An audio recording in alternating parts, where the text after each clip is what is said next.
कहीं पे देखोगे तो आप पोरिफेरा से स्टार्ट होगा। जो आपका लेवल ऑफ स्टडी है इसमें आपने प्रोटिस्टा में प्रोटोजोआ पढ़ लिया है, इसलिए आप कहाँ से स्टार्ट करोगे? पोरिफेरा से। ठीक है।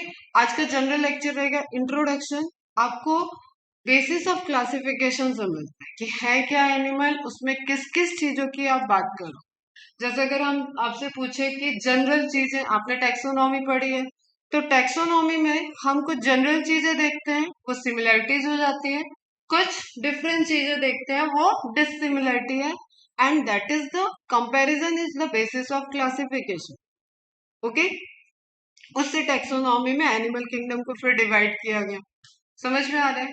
इसका मतलब जो कॉमन चीजें हैं वो आपको एक साइड रखनी पड़ेगी। अगर हम न्यूट्रिशन बोल रहे हैं तो न्यूट्रिशन इज कॉमन। सभी क्या करेंगे? हेट्रोट्रॉफिक न्यूट्रिशन करेंगे। इंजेस्टिव मोड ऑफ न्यूट्रिशन होगा। एब्जॉर्प्टिव किसमें है? हेट्रोट्रॉफिक में एब्जॉर्प्टिव मोड ऑफ न्यूट्रिशन किसका है? फंजाई का। ठीक है। एब्जॉर्प्टिव फंजाई का है, बाहर सिक्रेशन करेगा एंजाइम का एंड डाइजेस्ट करेगा, देन एब्जॉर्ब कर लेगा। माइकोराइजा, राइजा में माइको का एसोसिएशन इसलिए है कि वो वाटर और मिनरल को एब्जॉर्ब करके दे। ठीक है। तो जब हम एब्जॉर्प्टिव मोड ऑफ न्यूट्रिशन कहते हैं मतलब we are talking about the fungi. And जब हम कहेंगे heterotrophic ingestive mode of nutrition, तो you can relate it is related to animal. Okay. Ingestion होना चाहिए यहाँ, ingestive mode of nutrition. Okay. Common चीज में और बात करें तो सेल वॉल एब्सेंट है, ये कॉमन है। तो कुछ चीजें ऐसी हैं जिनके बेसिस पे आप क्लासिफाई नहीं करोगे, वो कॉमन कैरेक्टरिस्टिक्स चली जाएंगी। क्लियर है? लेकिन कैरेक्टरिस्टिक्स आपको पूरी याद होनी चाहिए। What is the living characteristics. हम सिंगल सेल से भी बात करेंगे और हायर लेवल पे भी बात करेंगे, तो everywhere there is a breathing, there is exchange of gases, there is a intake of food, there release of excreta, ये सारी चीजें क्या है? कॉमन। लेकिन इसी को करने के लिए जो फंक्शनल ऑर्गेनाइजेशन है, फंक्शनल सेल है या टिश्यू है या ऑर्गन है या तो ऑर्गन सिस्टम है, इन सब चीजों की जब आप बात करोगे तो वो क्या हो जाएगा? बेसिस ऑफ क्लासिफिकेशन, कि किस लेवल का उसमें लेवल ऑफ ऑर्गेनाइजेशन। ठीक है। समझ में आ रहा है? तो इसी तरीके से कुछ कुछ पॉइंट्स देखेंगे आज कि क्या है बेसिस ऑफ क्लासिफिकेशन। तो पूरा प्लांट एकदम अपने साइड में रख के क्लोज करो उसको, जितना जल्दी कर लोगे कोशिश करो इसी वीक में कर लो। सिर्फ 2 चैप्टर पे फोकस रहोगे तो टेस्ट की तैयारी के अकॉर्डिंग तो 2 चैप्टर होगा, फिर नेक्स्ट वीक तक जाएगा प्लांट फिजिकल। तो आज हम पीडीएफ शेयर कर देंगे तुम्हें ग्रोथ हार्मोन का, उसके क्वेश्चंस वगैरह भी सॉल्व करके फ्री हो जाओ। चलिए, दिख रहा है प्यारा सा, सबका बच्चों का मनपसंद चीज होता है जू घूमना देखना। ठीक है। इंटरेक्शन करना। तो वहां हम क्या देख रहे हैं? जू किस तरीके के टेक्सोनॉमी में आपने क्या पढ़ा है? ये क्या है? ह्यूमन मेड है या नेचुरल? ह्यूमन मेड है, इतना नहीं टाइम लगना चाहिए। जब आप नेचुरल फॉरेस्ट वगैरह की बात करते हो तो वो जो फौना और फ्लोरा रहता है दैट इज नेचुरल। लेकिन जब आप जू की बात करते हो तो वहाँ हर एक केस के अकॉर्डिंग आपने इन्वायरमेंट क्रिएट किया हुआ है।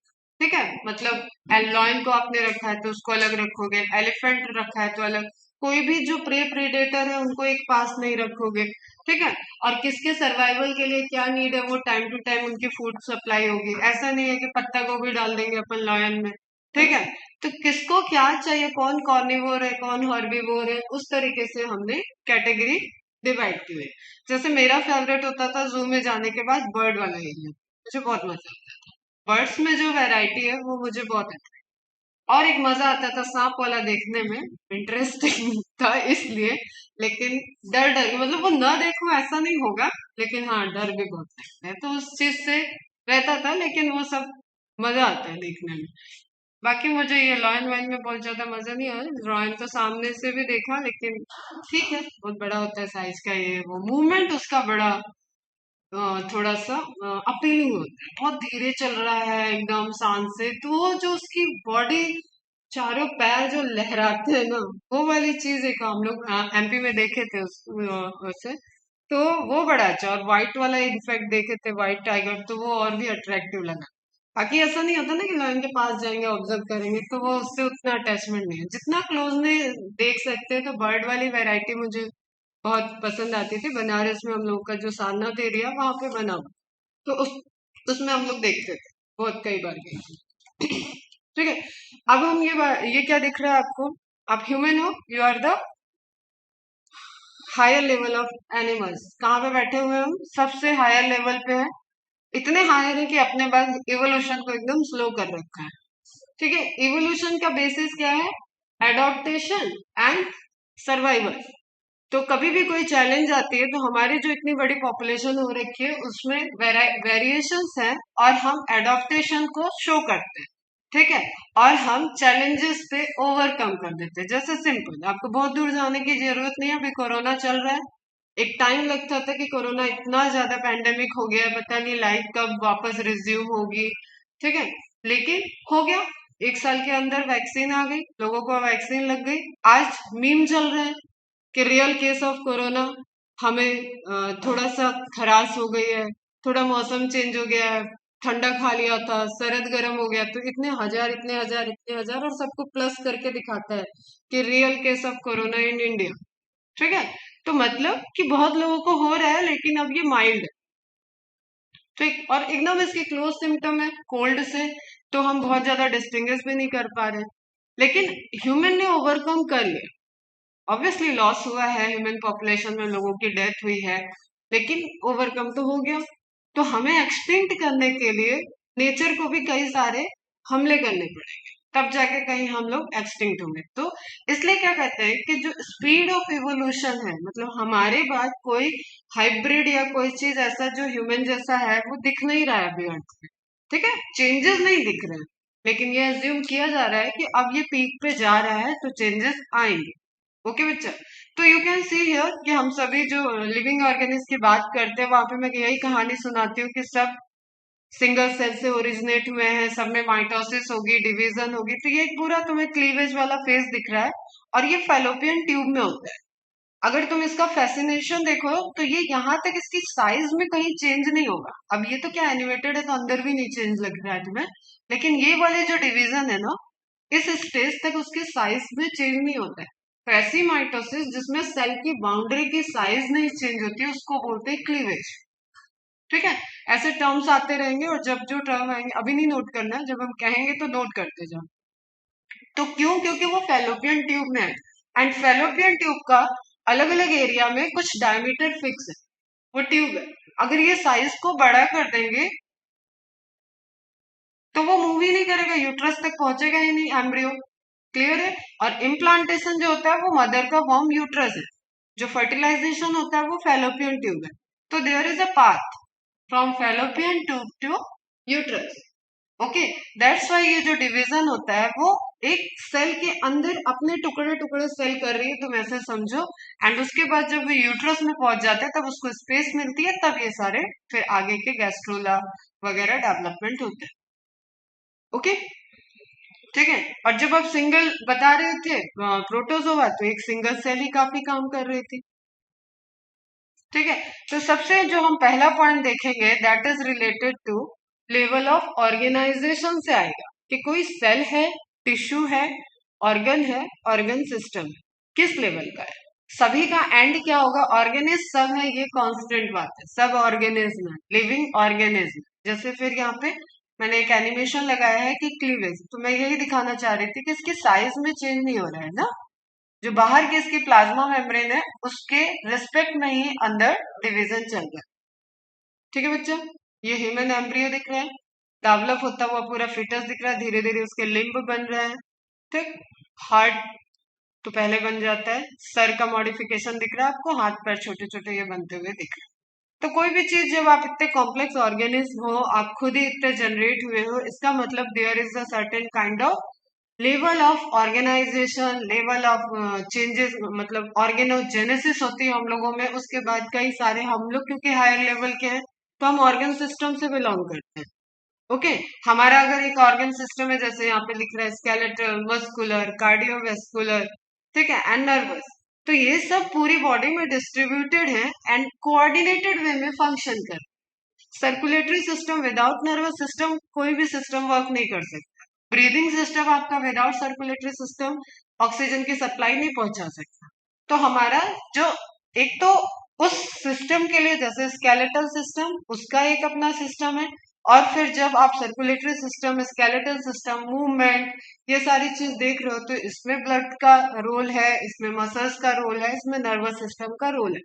मतलब हमारे में इतनी कॉम्प्लेक्सिटी है कि हमारे ऑर्गन सिस्टम लेवल भी कोऑर्डिनेटेड वे में वर्क करते हैं, एक दूसरे पे डिपेंडेंट। ओके बच्चे? हम्म। अब आ जाते हैं अपन आंख बंद करके। पहली काम तो यही रखना आज का कि सारे फाइलम याद रहना।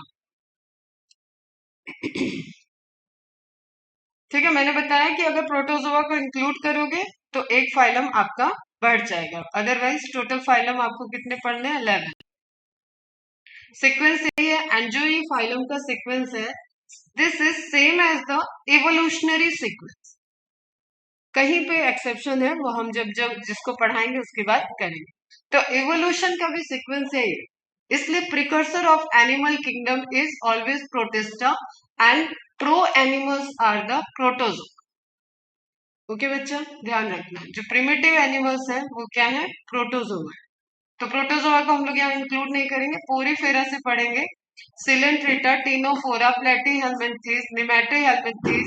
हेलमिंथ मतलब वर्म होता है। ठीक है, आप इवोल्यूशन की बात करोगे तो पोरीफेरा 1860 वगैरह तक पोरीफेरा को प्लांट समझ आ रहा है। क्यों? क्योंकि वो सेसाइल है, मूव नहीं कर सकता। और आप बहुत अच्छे से देखिए पोरीफेरा, ये मांडवी की चट्टानों पे जो जमे हुए हैं ना, वो पोरीफेरा है। कोरस रीफ्स जो आप देखते हो वो पोरीफेरा है। तो आप देख रहे हो वो मूव नहीं कर रहा है, लेकिन वहीं पे अगर एक केकड़ा आ जाता है तो वो मूवमेंट को शो कर रहा है। पानी में आप फिशेस देख रहे हो वो मूवमेंट को शो कर रहे हैं। तो बहुत लंबे टाइम तक, मतलब जब फादर ऑफ बायोलॉजी अरस्तु और उसके बाद थियोफ्रेस्टस बॉटनी एंड अरस्तु जूलॉजी के भी फादर, तो उस टाइम से जो क्लासिफिकेशन दिया हुआ था, उस क्लासिफिकेशन के अकॉर्डिंग जो मूव कर रहा है वो एनिमल है, जो नहीं मूव कर रहा है वो प्लांट। तो पोरीफेरा जो मूव नहीं कर रहा है तो आंख बंद करके उसको कहाँ रखा गया है? प्लांट में रखा गया। ठीक है, तो 1860 के अराउंड फिर ये मूव किया और इसको एनिमल माना गया। तो एक अच्छे खासे टाइम के बाद ये एनिमल में है। ओके, जस्ट बिकॉज ये स्टैटिक है। तो आप देखो एनिमल में भी जू प्लैंक्टन इनसे छोटे में आ जाते हैं, लेकिन वो मूव करते हैं। माइक्रोफोना में आते हैं जू प्लैंक्टन। ठीक है, जो वाटर बॉडीज के अंदर है। ओके, लेकिन वो मूव करते हैं। प्लैंक्टन का मतलब होता है मूवमेंट। ओके, जू का मतलब एनिमल। प्लांट जो मूव करते हैं उनको बोलते हैं फाइटोप्लैंक्टन, जिसमें आपके डायटम, डेस्मिड्स, डायनोफ्लैजलेट्स जो आपने पढ़ा हुआ है अगेन प्रोटिस्टा में, वो सब वहां आ जाते हैं। ठीक है बच्चों, फिर पोरीफेरा है। पोरीफेरा सेलुलर लेवल का होता है। अभी कौन क्या होता है ये बाद में बात करेंगे, जस्ट हम इवोल्यूशन पॉइंट ऑफ व्यू से बता रहे हैं ना।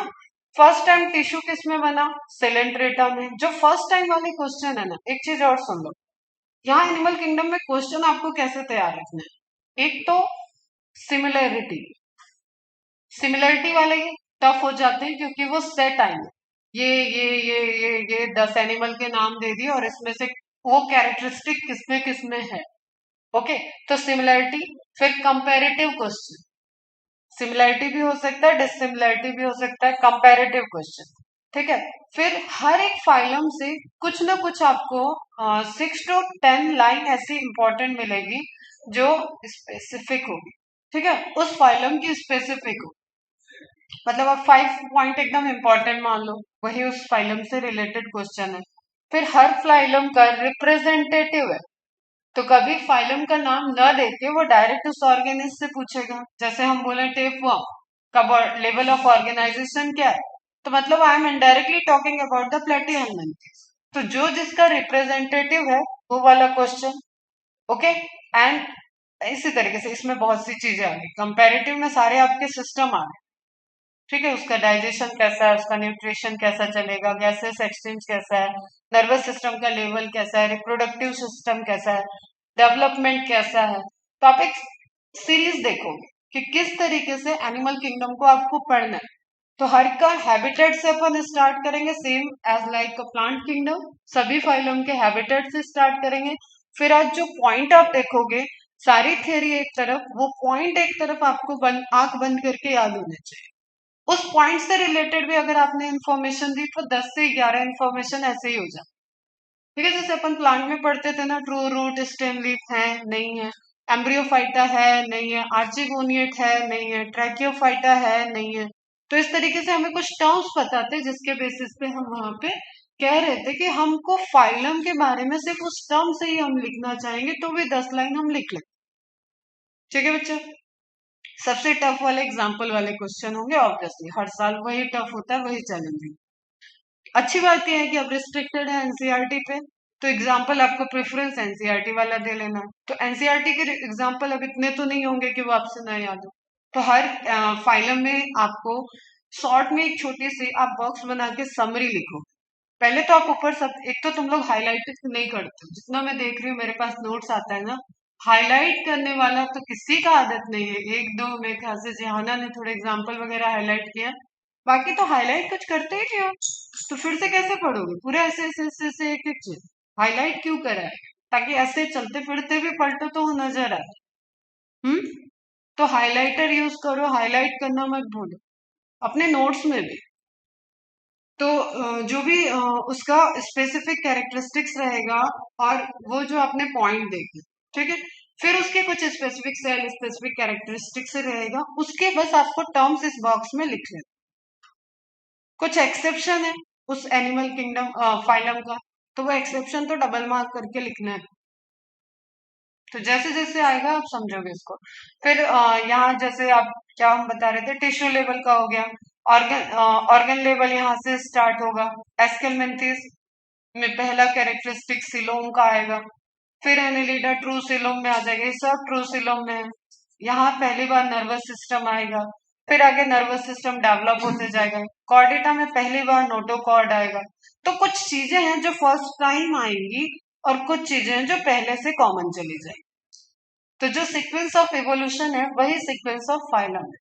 ओके बच्चों, और सबके अपने अपने एग्जाम्पल और रिप्रेजेंटेटिव है। कहीं पे कुछ कॉमन नेम इंपॉर्टेंट है, कहीं पे कुछ साइंटिफिक नेम इंपॉर्टेंट। ठीक है, अब आप इवोल्यूशन के पॉइंट ऑफ व्यू से आपको पता है कि जो लाइफ ओरिजिन हुई थी that is in water, aqueous में, और वो भी कौन से, मैराइन वाटर में आई थी, आपके समुद्र में आई। ठीक है, तो ये आप देख रहे हो, ये रियल इमेजेस हैं, ये वाली तो रियल है, ये वाली भी रियल है, ये एनिमेटेड किसी मूवी का है, ये भी एनिमेटेड है। तो इस तरीके का आप अंडर वाटर जो लोग किए होंगे या सुने होंगे, तो उसमें ऐसे कलरफुल चीजें and even light emitting organism भी प्रेजेंट है, बायोल्यूमिनेंस जिसको बोलते हैं। ठीक है, और दिखा था अभी लास्ट ईयर ही मैंने खुद ही देखा था, यहाँ पे दिखा था। तो उस वो भी उसी वजह से दिख गया था क्योंकि कोरोना की वजह से बड़ा पॉल्यूशन फ्री हो गया था। ठीक है, तो हमारा जो लाइफ ओरिजिन हुआ है, अब इस तरीके की चीजें अगर आपको सपोज किसी के यहाँ एक्वेरियम है, तो उसको मेंटेन करने में भी कॉस्ट लगती है और उसके परचेज में भी एक कॉस्ट है। ठीक है, तो आप उसके अंदर भी इस तरीके का छोटा सा सिस्टम देखते हो, दैट इज स्मॉल इकोसिस्टम, जो एंथ्रोपोजेनिक है, ह्यूमन मेड इकोसिस्टम है। तो हमारी जो first time life I animal के पॉइंट ऑफ व्यू से, वो हम देखेंगे पोरीफेरा को, ये पोरीफेरा ही। तो जब देखेंगे तब इसमें डिटेल में बात करेंगे। तो ये अपने आप में कोरल रीफ्स है, स्टैटिक है, मूव नहीं कर रहे हैं। ठीक है, इंटरेक्शन है इनका अदर फाइटोप्लैंक्टन और जू प्लैंक्टन में। ठीक है, हर जगह फूड चेन है। जो इकोसिस्टम में वाटर इकोसिस्टम है that is more stable ecosystem. क्यों? क्योंकि इसमें अपने ही एरिया में इनका सब कुछ है, इनको टेरेस्ट्रियल इंटरेक्शन की नीड नहीं है। ओके बच्चा, इसलिए बहुत टाइम के बाद टेरेस्ट्रियल ओरिजिन हुआ। तो हमें देखना होगा कौन यहाँ पे है पोरीफेरा में, ये भी पोरीफेरा है, ये फिशेस है। तो जो स्टैटिक ये आपको कलरफुल चीजें दिख रही हैं, ऑब्वियसली इनको अगर नहीं मूव कर रहे हैं तो बहुत लॉन्ग टाइम तक रखा गया था प्लांट में। ओके, अब ये आप लेवल समझो, यहाँ पे कहीं कहीं हम क्लास तक तो जाएंगे ही जाएंगे, कहीं कहीं अपन जब अपन आ जाएंगे अपने मैमल्स वाले में, तो हम लोग ऑर्डर तक का क्लासिफिकेशन देखेंगे। तो फाइला हमें पता है, हायरार्की, किंगडम के बाद जो आएगा दैट इज फाइला। फाइला के अंदर अंदर अगर सब फाइलम है then okay, class, superclass, subclass, इस तरीके से कई सारे लेवल ऑफ डिवीजन है, लेकिन वो आते थे पहले, अभी नहीं आते। तो जितना आप थोड़ा बहुत क्लासिफिकेशन करना है उतना ही पढ़ेंगे आप, मतलब इंटरनल। Okay, and class. तो आप यहाँ पे ह्यूज रेंज ऑफ एनिमल्स देख रहे हो जिनमें अलग अलग लेवल के एडॉप्टेशन हुए और उसके बाद उनका सर्वाइवल, एग्जिस्टेंस, डोमिनेंसी, वो सब चीजें बदला, चेंज हुआ, फिर कोई एग्जिस्ट कर रहा है, कोई एक्सटिंक्ट हो चुका है। ठीक है। अब एक साइंटिस्ट थे विल्सन, वो ये कहते थे कि ऐसा बिल्कुल भी नहीं है कि नेचर में जो सुपीरियर हो गया उसकी इम्पोर्टेंस ज्यादा है। मतलब अगर आप ऐसे सोचते हो कि आपकी इम्पोर्टेंस ज्यादा है तो आपकी तो सबसे कम है, अपन की तो सबसे कम है। नेचर में अपना अर्थ पे केवल नुकसान कर रहे हैं, अर्थ का फायदा नहीं कर रहे, क्योंकि we are not the producer, we are not the decomposer, हम केवल कचरा बनाते हैं, पता है ना। तो प्रोड्यूसर जो खाना बना रहा है, डिकम्पोजर जो खाना यूज होने के बाद वेस्ट है या मरने के बाद डेड एंड डीके मटेरियल है उन सबको हटा रहा है। तो ये क्लीनिंग कर रहा है, ये न्यूट्रिशन सर्वाइव कर रहा है, प्रोवाइड कर रहे हो। तो आप अपने घर में भी यूज करके अप्लाई करके देखो। घर में सबसे इम्पोर्टेंट क्या है? एक तो किचन में खाना बनना चाहिए, दूसरा आपको अपना घर सेट दिखना चाहिए। अगर आप सोचो कि मम्मी या आप खुद जो भी करते हैं खुद ही वैसे करना चाहिए, एटलीस्ट अपना रूम करवाना भी चाहिए, अब तुम लोग बड़े हो चुके हो। तो उसमें अगर आपने फिजिक्स पढ़ा, फिजिक्स की बुक छोड़ दी, केमिस्ट्री पढ़ा, केमिस्ट्री छोड़ दी, बायो पढ़ा, बायो छोड़ा, नोट्स निकाला, ठीक है, जीरोक्स निकाले, कुछ और कॉमिक्स पढ़ रहे हैं वो भी छोड़ दिया, कुछ और पेपर छोड़ दिया, ठीक है, वहीं पे म्यूजिक सुन रहे थे उसका इंस्ट्रूमेंट छोड़ दिया, पलंग पे बैठे थे, बेड पे बैठे थे, बेडशीट इधर की उधर है। फिर अगर वो चीजें आप रीअरेंज नहीं करो, जो इंथैल्पी और एंट्रोपी का कॉन्सेप्ट बताया है बेसिक में, रीअरेंज नहीं करोगे तो आपको खुद एक मोटिवेशन नहीं मिलती। ठीक है। जैसे आपका स्टडी टेबल हो तो आपको वो बड़ी एकदम मैनेज रहती है तो पढ़ने में अच्छा लगता है, नॉर्मली यही होता है। अलग बात है तुम लोगों को कैसा लगता है, ठीक है। तो स्टडी टेबल पूरी मैनेज होती है, बुक का साइज एक दूसरे के हायरार्की आप सेट करते हो, नाम उसका बिना उठाए पता चल जाए आपको कि कौन सा मॉड्यूल है, तो आप इस तरफ रखोगे कि जिस तरफ आपको दिख जाए। ठीक है। फिर कॉपियां एक तरफ है, स्टेशनरी एक तरफ है, पेन वगैरह एक तरफ है, ड्रॉअर में आपने कुछ अपने स्टिकी रख रखे हैं, हाइलाइटर वगैरह रखे हैं। तो दैट इज व्हाट, छोटा सा जगह जिसको आपने मैनेज कर, समझ में आ रहा है। जितना वो अच्छा रहेगा, that is your study is directly proportional to that, उतना ही आपको पढ़ने में मजा है। ये अलग बात है कि जब हम पढ़ते हैं, मेरी खुद की आदत है, जब मैं पढ़ती हूँ तो फिर मैं समेटने पे नहीं ध्यान देती, क्योंकि मेरा डायरेक्ट बुक वाली आदत है। ठीक है। हम लोग उस टाइम के जब ऑनलाइन का जमाना ही नहीं था और हमें अच्छी बुक पढ़ने की आदत है, तो हमें कोई एक कॉन्सेप्ट का कुछ मिला, नहीं क्वेरी होगी तो दूसरा रेफरेंस, हम लोग के मतलब बुक का रेफरेंस रहता है, लाइब्रेरी से इशू करा रखा है। तो एक ही टॉपिक के लिए हम 3 बुक से पढ़ रहे हैं, तो उस टाइम में तो मेरा पेट पूरा फैला है। ठीक है। इवन जहां पे खत्म है वहीं पे मार्कर लगा के बस ऐसे ही, तो वो हफ्तों तक ऐसे पड़ी रहेगी। तो वो चीजें हैं कि आपकी स्टडी किस लेवल पे चल रही है। अब ये मैं कॉलेज लेवल की बात बता रही हूँ। लेकिन हाँ, जो छोटे थे तो प्रॉपर रोज इंग्लिश हिंदी सबका काम हो गया, तो भैया सब अलग अलग समेट के रख दो, लेबल लगा लो, होमवर्क कंप्लीटेड, ये सब चीजें ध्यान। तो वो ये है कि अपन न तो इसमें है न तो इसमें है, हम क्या है, कंज्यूमर, यूज कर रहे हैं, और डेड एंड डी के मटेरियल पे है तो हमको ये निपटा रहा है। Is it clear? हम्म तो इसकी इम्पोर्टेंस तो नहीं है, और वही हम लोग को पढ़ते वक्त भी ध्यान रखना है कि इंटरेक्शन इज नेसेसरी, लिविंग का लिविंग से, लिविंग का नॉन लिविंग से इंटरेक्शन जरूरी है, इसलिए ये सभी एक चेन को बनाते हैं। तो हम कभी भी ये नहीं ध्यान में रखें कि नॉन कॉर्डेटा या इनवर्टिब्रेट कोई रोल नहीं प्ले कर। अगर इकोसिस्टम में चींटी है छोटी सी, वो भी अपना रोल प्ले कर रही है, और आपने कहानी सुनी रखी होगी कि एक चींटी चाहे तो एक हाथी को गिरा सकती है। ठीक है। तो इट इज जस्ट अप्रोच। तो कोई भी छोटा बहुत छोटा नहीं है, उसको विल्सन ने कहा था, has called non chordates as little things which run the world, जो वर्ल्ड को रन कर रही है, because of their number, variety and influence on the larger organism and even entire ecosystem. तो आपके ये किसके लिए बात कर रहे हैं? इंसेक्टा की बात कर रहे हैं। And you know arthropoda is the largest phylum. Arthropoda, ठीक है। आर्थ्रो मीन्स अपेंडिसेस, ज्वाइंटेड, पोडा मीन्स पैर। जिनके पास ज्वाइंटेड लेग होते हैं उनको आर्थ्रोपोडा बोलते हैं। आपके अर्थ पे जो सबसे ज्यादा सक्सेस है, हर कंडीशन में रह सकते हैं, जिनकी वैरायटी सबसे ज्यादा है, जिनकी स्पीसीज सबसे ज्यादा है, वो क्या है? ऑर्थ्रोपोडा। ओके, फिर मोलस्का आता है, फिर आपका पोरीफेरा आएगी जो ओशन के अंदर। तो ऑर्थ्रोपोडा क्या हुआ? आवाज किस चीज की? ऐसे चल रहा था क्या? तो ऑर्थ्रोपोडा के लिए बात ये कर रहे हैं कि इंसेक्ट जो है वो छोटे हैं, लेकिन हमारे इकोसिस्टम में बहुत अच्छे इंपॉर्टेंट कंट्रीब्यूशन कर रहे हैं। और ये एक इम्पॉर्टेंट पॉइंट है, जब आप इकोलॉजी वगैरह पढ़ते हो, आप हायर बुक्स पढ़ते हो, तो ये उन्होंने बहुत अच्छा समरी करके लिखा हुआ है। तो एक कोट की तरह भी आपको जानना चाहिए। बिकॉज ऑफ देयर नंबर, एक स्पीसीज की कितनी पॉपुलेशन है, दैट इज नंबर। वेराइटी, एक जीनस के अंदर कितनी सारी स्पीसीज है, दैट इज वेराइटी। ठीक है, या इवन एक फाइलम के अंदर कितनी सारी स्पीसीज है, that is also variety.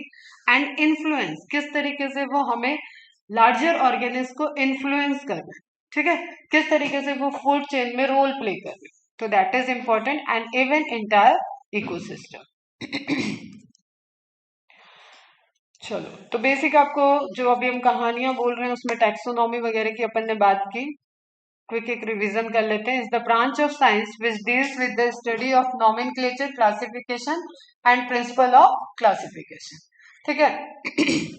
Taxonomy Candolle ने वर्ड दिया था जिसका मीनिंग है taxis means arrangement, nomia means distribution, arrangement and distribution of living organism. अगर आप देख रहे हो तो उसका इसमें टैक्सोनॉमी बोलेंगे तो हम प्लांट वगैरह सब कुछ आ जाएगा, पूरा ऑर्गेनिज्म आ जाएगा। एरिस्टोटल पता है हमें, फादर ऑफ जूलॉजी है।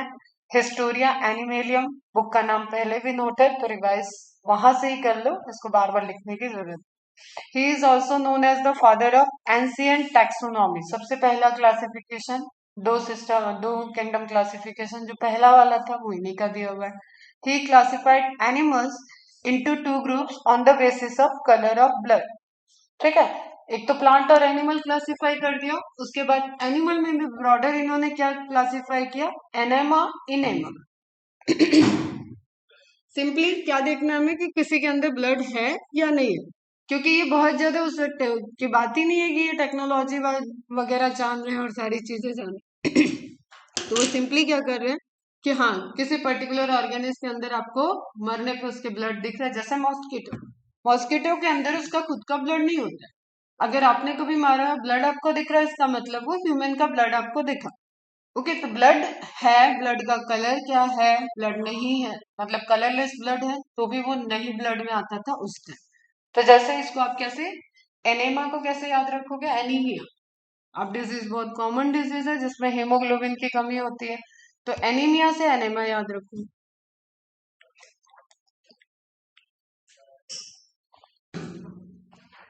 सेकंड अपने आप याद रहेगा, enema. Those animals which don't have red blood or in which RBC are absent. अब RBC उस टाइम तो नहीं पता थी कि RBC है, तो only it is related to color.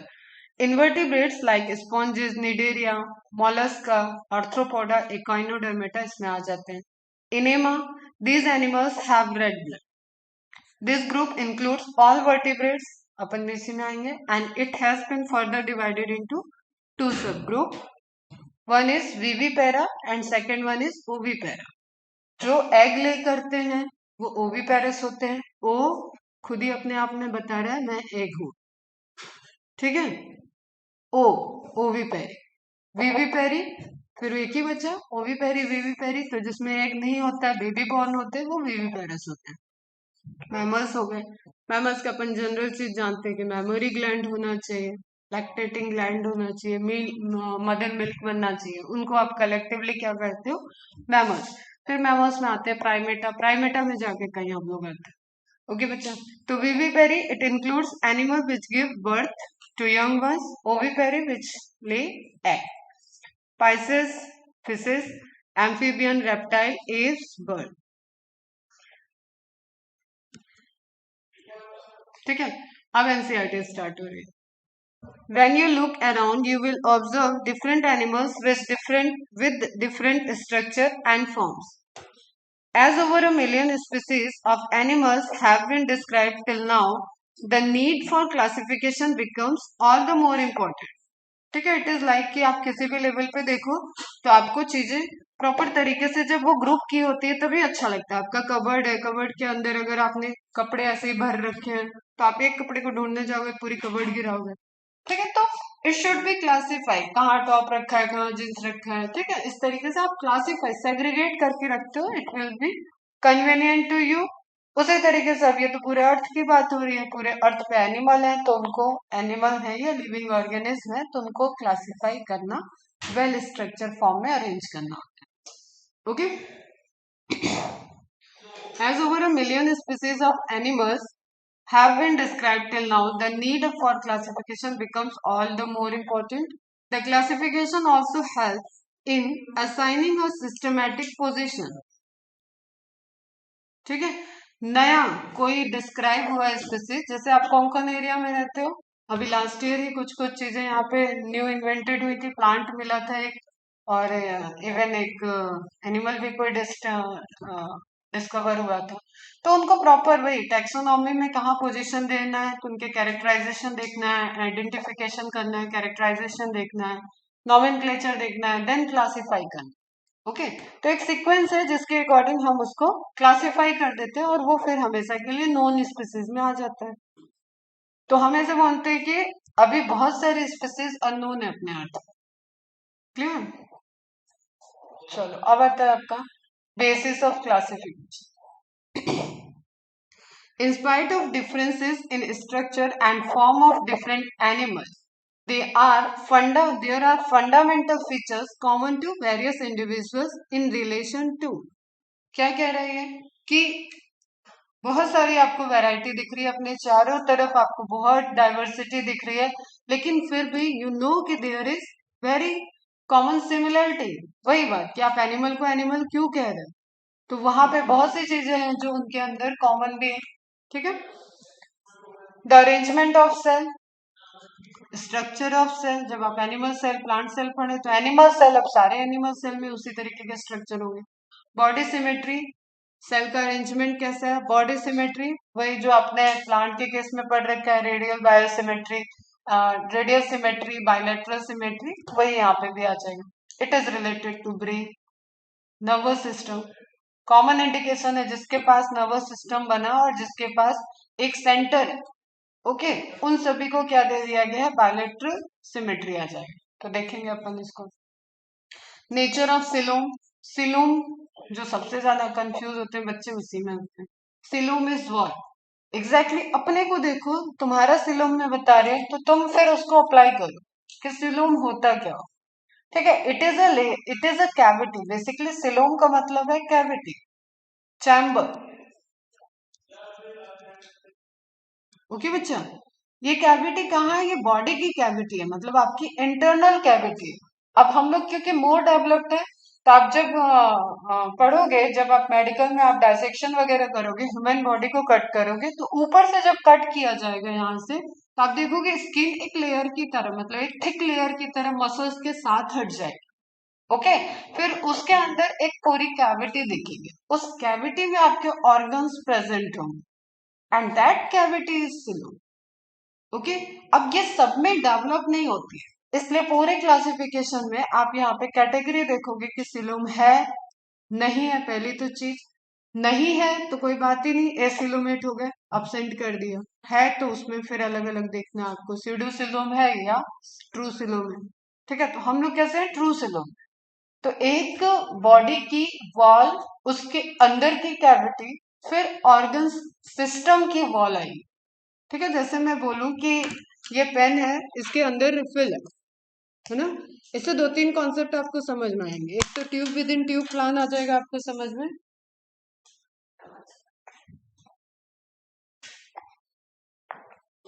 चलो फिर आप सबके पास होगा। तो आप देख रहे हो कि ये क्या है, एक ट्यूब है, एक बॉडी है। ओके, इसकी एक लेयर थी, उस लेयर की एक्सटर्नल लेयर और इंटरनल लेयर है, मतलब एक्सटर्नल फेस होगा, इंटरनल। जैसे मैं बोलूँ तो मेरे स्किन, इस स्किन का आउटर हमें सबको दिख रहा है, लेकिन सिर्फ स्किन का इनर देखना होगा तो आपको स्किन की लेयर पढ़नी पड़ेगी, आप मसल तक नहीं जाओगे। समझ में आ रहा है, टिश्यू में मैं पढ़ाऊंगी तो कनेक्टिव टिश्यूज यहाँ पे कितने डिफरेंट पार्ट के हैं और वो स्किन की कितनी लेयर बना रही है, जिसमें आपको आउटर लेयर दिख रहा है। तो उसी तरीके से इस ट्यूब की, इस पेन की एक आउटर वो सरफेस है जिसको आप टच कर रहे हो, एक वो सरफेस है जो वो रिफिल जिससे इंटरेक्ट कर रही थी। तो एक ये हो गया ट्यूब।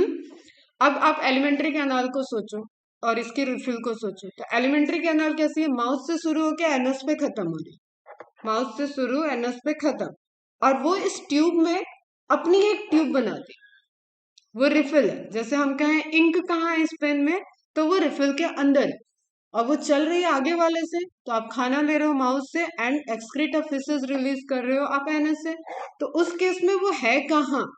तो इस कैविटी के अंदर है। Is it clear? तो coelom is what? Body cavity, cavity of body, internal cavity of.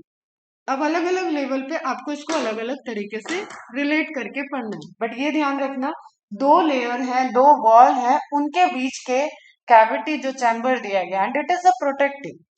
देखो जैसे जब सपोज हम बहुत इजी एग्जांपल देके बताते हैं कि किसी को अगर कोई इंजरी हो और यहीं पे अगर उसका स्टमक तुरंत ही होता है एक पतली सी लेयर के बाद, तो ऑब्वियसली स्टमक डैमेज हो जाएगा। अब स्टमक तक पहुंचने के लिए बढ़िया नाइफ लेके मर्डर करना पड़ेगा उसका। समझ में आ रहा है?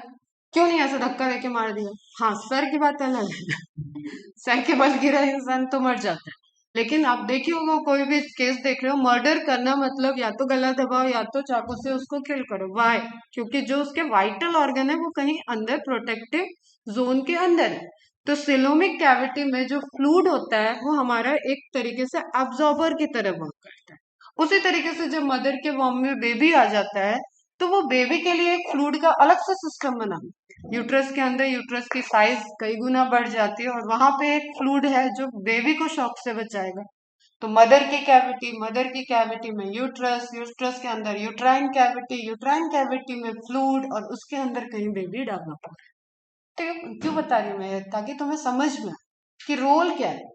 बाहर जितना भी उसको इंजरी कुछ लगने के चांसेस है, उससे बचाने के चांसेस ज्यादा से ज्यादा रहने चाहिए। तो coelomic cavity mainly it deals with the protection, okay, और इंटरेक्शन में भी हेल्प करेगी। कैसे करेगी, क्या करेगी, बताएंगे अभी। ठीक है, पैटर्न ऑफ डाइजेस्टिव, डाइजेशन का पैटर्न कैसा है, सिस्टम क्या है, सेलुलर लेवल है, टिश्यू लेवल है, सिस्टम, सर्कुलेशन, रिप्रोडक्शन। ठीक है, तो आप पूरे क्लासिफिकेशन सिस्टम में जब पढ़ते जाओगे तो आप हर, अभी देखो इतनी तो आपको एनसीईआरटी से ही समझ में है। तो पहला लाइन आप क्या लिखोगे? अरेंजमेंट ऑफ सेल नहीं लिखोगे, पहला तो हैबिटेट लिखोगे, कोई भी कहाँ रहता है। ठीक है, अगर तुम्हें मुझे इससे ज्यादा इंटरेक्शन करना है तो आप कहाँ, मेरी सबसे ज्यादा प्रोबेबिलिटी कहाँ मिलनी? मेरे घर पे। ठीक है, तुम्हारी प्रोबेबिलिटी कहाँ है? दिन में तुम ज्यादा टाइम यहाँ रह रहे हो, घर पे मिलने की कम है। ठीक है, तो उसी तरीके से वर्किंग प्लेस पे कितना टाइम दे रहे हैं, या दो जगह कौन सी आपकी ज्यादा मिलने की प्रोबेबिलिटी है, वो आपका घर और आपका स्कूल हो गया। पापा लोग का क्या है? ऑफिस और घर। ठीक है, मम्मी लोग का क्या, अगर ऑफिशियल है तो ऑफिस, नहीं तो घर। तो इस तरीके से हम जान रहे हैं कि कुछ लोकेशन है कि कौन कहाँ मिलेगा। तो उस तरीके से हम पहली चीज जो देखते हैं दैट इज हैबिट। उसके बाद आपने देखा level of organization, it is related to arrangement of cell. क्यों? क्योंकि अब हम यहाँ पे एक चीज कॉमन है कि हम यूनिसेलुलर की बात ही नहीं कर रहे हैं, वो तो हमने डाल दिया प्रोटोजोआ एनिमल में। ओके, तो we are talking about the multi cell. तो मल्टी सेलुलर आते ही हमें प्लाज्मा मेम्ब्रेन का interaction, gap junction, tight junction, ये सारी चीजों की वजह से जो उनका आपस में इंटरेक्शन होगा, टिश्यू नहीं बनाएंगे लेकिन सेल अपने अपने फंक्शन को परफॉर्म करेंगे। तो उसी में आएगा आपका अरेंजमेंट ऑफ सेल में कि सेल है, मल्टी सेलुलर में सेलुलर ग्रेड है, टिश्यू है, organ system. One by one इसको देखते हैं। तो अगर कुछ नहीं तो आपको इतने पॉइंट तो ऐसे ही मिल रहे हैं कि आप उसके सिलोम के बारे में देखोगे, आप उसकी बॉडी सिमेट्री की बात कर दोगे, आप उसका डाइजेस्टिव पैटर्न कैसा है, अब्सॉर्प्टिव सेमी, जैसे एस्केरिस हम लोगों की बॉडी के अंदर रहता है, इंटेस्टाइनल डिजीज कॉज करता है एस्केरियोसिस। तो एस्केरिस इवोल्यूशन में हमसे बहुत पहले इवॉल्व हुआ है, एस्केलमेंथीज में। ओके, जैसे आपने स्कूल वगैरह में कभी वर्मीसाइड की कीड़े खिलाने की दवा चलेगी, कल सारे बच्चों को स्कूल आना है, इस तरीके का हुआ होगा नोटिस, कभी कभी चलता है गवर्नमेंट प्लान। ठीक है, तो उस केस में क्या हो रहा है, क्योंकि इट इज नोन कि आपके बॉडी में हेलमिंथ है, माइक्रोब्स नहीं बोल रही हूँ मैं, हेलमिंथ है, मल्टी सेलुलर ऑर्गन लेवल के ऑर्गेनिज आपके बॉडी में रहते हैं, तो उनको एक सर्टेन अमाउंट से, सर्टेन कंसंट्रेशन से वो ज्यादा होके आपको हार्म ना पहुंचा रहे हैं, इसलिए वर्मिसाइड देके उनको किल किया जाता है। अब हमें ये ध्यान रखना है कि जब वो हमारे बॉडी के अंदर रह रहा है और हमारे डाइजेस्टिव ट्रैक में रह रहा है, इसका मतलब उसको बहुत ज्यादा इवॉल्व डाइजेस्टिव सिस्टम की नीड नहीं है। हम खाना खा रहे हैं, हम सेमी डाइजेस्ट करके उसको दे दें, फुल्ली डाइजेस्ट तो हमारे ब्लड में जाए, ओके, और कोई हमारे ब्लड से सक कर रहा है तो उसको वो भी नीड नहीं। समझ में आ रहा है? तो उस केस में उसका डाइजेस्टिव सिस्टम लेस इवॉल्व होगा, और हमें क्रश करना हमारा इवॉल्व है, हमसे इवॉल्व कैटल का है, वो पत्ते भी पचा ले रहे हैं, उनमें सेलुलोज भी डाइजेस्ट हो रहा है, वो लकड़ियां भी खा ले रहे हैं, ठीक है। तो इसको आप थोड़ा सा थिंकिंग लेवल पे आपको रखना है कि कौन क्या कैसे। तो हैबिटेट, डाइजेस्टिव सिस्टम देखेंगे, फिर अपन सर्कुलेटरी सिस्टम देखेंगे, अब यहाँ नर्वस सिस्टम नहीं लिखा है, नर्वस सिस्टम देखेंगे। लास्टली हम क्या देखेंगे, उसकी पीढ़ी, अगली पीढ़ी कैसे बनती है। तो सभी में हम रिप्रोडक्शन फेज देखेंगे। रिप्रोडक्शन में हमें यूनिवर्सल पता है, यहाँ पे जाइगोट ही बनेगा, ये एल्गी नहीं है, जाइगोट बनेगा एंड जाइगोट से एम्ब्रियो बनेगा, ओके। उस केस में आपको ध्यान रखना है कि अब वो डेवलप, एक तो रिप्रोडक्शन में आ जाएगा, इंटरनल है एक्सटर्नल है, बाहर रिलीज हो रहा है मेल गैमेट या अंदर ट्रैवल करके आ रहा है फीमेल बॉडी में। फिर उसके बाद डेवलपमेंट में आपको याद रखना है कि डायरेक्ट बॉडी में जो प्रोजनी है वो डायरेक्ट बनती है या लार्वा के थ्रू बनती है, ठीक है। जैसे आपने बटरफ्लाई का देखा होगा, caterpillar, that is a larval stage, cockroach उसके लार्वल स्टेज है। तो लार्वल आ गए तो इनडायरेक्ट हो जाएगा, डायरेक्ट है मतलब डायरेक्ट, मदर ने जो एग फूटा या मदर ने जो बेबी बॉर्न किया उससे डायरेक्ट उसकी जैसी ही प्रोजनी बनी, तो दैट इज डायरेक्ट डेवलपमेंट। उसके बाद आप उसके रिप्रेजेंटेटिव देखोगे और कुछ इंपॉर्टेंट पॉइंट्स देखोगे और इस तरीके से हर फाइलम को सबमिट करते जाओ, ठीक है बच्चों। These features are used as the basis of animal classification and some of them are discussed here. तो इससे भी ज्यादा है, हम देते हैं आपको लिस्ट कि क्या क्या आपको पढ़ना है, बट ये तो एटलीस्ट आपको क्वेश्चन बन जाएगा, what among given examples what are the basis of classification of animal kingdom, तो ये सब आपको याद रहना चाहिए, ठीक है। अब यहाँ पे आप इधर उधर दूसरे चीजों को मत ढूंढना, presence of plasma membrane that is not the basis of classification. अब आप बोलोगे मैम ये भी तो होता है, बेटा इसको तो बीटेक में हमने पढ़ लिया, अब हम एनिमल के अंदर हैं तो हम इसको कॉमन में ले जाएंगे। होता है nucleus, presence of nuclear membrane, well developed nucleus, भाई ये सब होता है, सब होता है, लेकिन ये आप क्लासिफाई नहीं कर सकता, दिस इज ए कॉमन। ये सिमिलरिटीज में है जो हमने एनिमल किंगडम में यूकैरियोट प्रोकैरियोट को क्लासिफिकेशन में ही देख लिया, तो वहां जो फीचर्स हैं वो तो ऑलरेडी प्रेजेंट होंगे। अब हमें देखना है कि हम एनिमल में कैसे कैसे क्लासिफाई करें, तो ऑप्शन में बहुत ध्यान से देख के कि ये भी आपको लगेगा this is correct, this is correct, हाँ ये भी तो होता है, बट क्वेश्चन पूछ रहा है basis of classification of animal kingdom, तो these are not the basis of animal kingdom, these are the basis of classification of biological classification system. समझ में आया? तो सेलुलर लेवल पहला हम level of organisation first heading देखेंगे हम, जिसमें प्रोटोप्लाज्मिक लेवल जो बुक में नहीं लिखा होता है, बट यू शुड नो कि जब आपके कोएसरवेट प्रोबायोंट बने थे, प्रोटिस्टा के भी पहले आर्की बैक्टीरिया बने थे, तो वहां पे एक प्रोटोप्लाज्मिक लेवल भी था जिसको बोलते हैं अपन असेलुलर, सेल नहीं है वो, ओके। मतलब ये क्या है, न्यूक्लिक एसिड है, ये प्रोटीन्स हैं, ये लिपिड्स हैं, ये कार्बोहाइड्रेट्स। ओपेरिन हल्डाने का एक्सपेरिमेंट अपन ने देखा हुआ था, फिर इसके अब की डिटेल बात करेंगे इवोल्यूशन से, अभी हर जगह डिटेल में नहीं बात करेंगे, ठीक है। तो प्रोटोप्लाज्म मतलब प्रोटोप्लाज्म बना, लेकिन उसका अभी प्लाज्मा मेम्ब्रेन नहीं है, वो किस तरीके से, वो समुद्र में इसी तरीके से कोएसरवेट्स के ऊपर वाला प्रोबायोन्ट, ओके। बायो सिस्टम के आने के पहले बायो मॉलिक्यूल आता, is it clear? Am I clear with that? Protoplasmic level is what? No cell, यहाँ पे क्या है, बायो मॉलिक्यूल है बेटा, और बायो मॉलिक्यूल्स का इंटरेक्शन स्टार्ट हो गया, है ना। जैसे आप अभी हायर में हो तो एक फर्टिलाइजेशन मदर बॉडी में हो रहा है, एक फर्टिलाइजेशन इन विट्रो भी हो रहा है, अभी कल ही न्यूज आई, प्रियंका चोपड़ा सरोगेसी से मां बन गई। ठीक है, तो अब सरोगेसी यूज किया तो हो तो गई मदर, उसने अपना एक उसके हस्बैंड का स्पर्म और वो फर्टिलाइजेशन एंड देन वो किसी और के मदर वॉम में उसने यूज किया होगा, उसका डेवलपमेंट हुआ, उसकी डिलीवरी हुई, माँ कौन बनी? प्रियंका चोपड़ा। तो दिस इज अ हायर, मतलब हायर में भी हायर चली जा रही है अपनी पॉपुलेशन। तो उस केस में मतलब उस केस की हम बात नहीं कर रहे, सिंपली आपको ये समझना है कि इंटरेक्शन तो जरूरी है ना, मतलब वो सिस्टम बन गया जिसके अंदर प्रोटोप्लाज्म के अंदर जो रिएक्शन एंजाइमेटिक रिएक्शन चल रहे थे वो प्रोसेस स्टार्ट हुआ। और ऑब्वियसली यू नो कि पहले प्रोकैरियोट है तो they don't need any boundary, nuclear membrane की जरूरत नहीं है, बस चाहिए क्या कि अगर यहाँ रिएक्शन कराना है तो यहाँ पे डीएनए इनके आसपास आ जाए, आरएनए इनके पास आ जाए। सबसे पहले आरएनए आया था, फिर डीएनए आया था। तो आरएनए आया तो आरएनए अपनी कैटालिटिक एक्टिविटी करेगा, आरएनए से प्रोटीन बनते हैं और प्रोटीन का फॉर्मेशन स्टार्ट हो गया।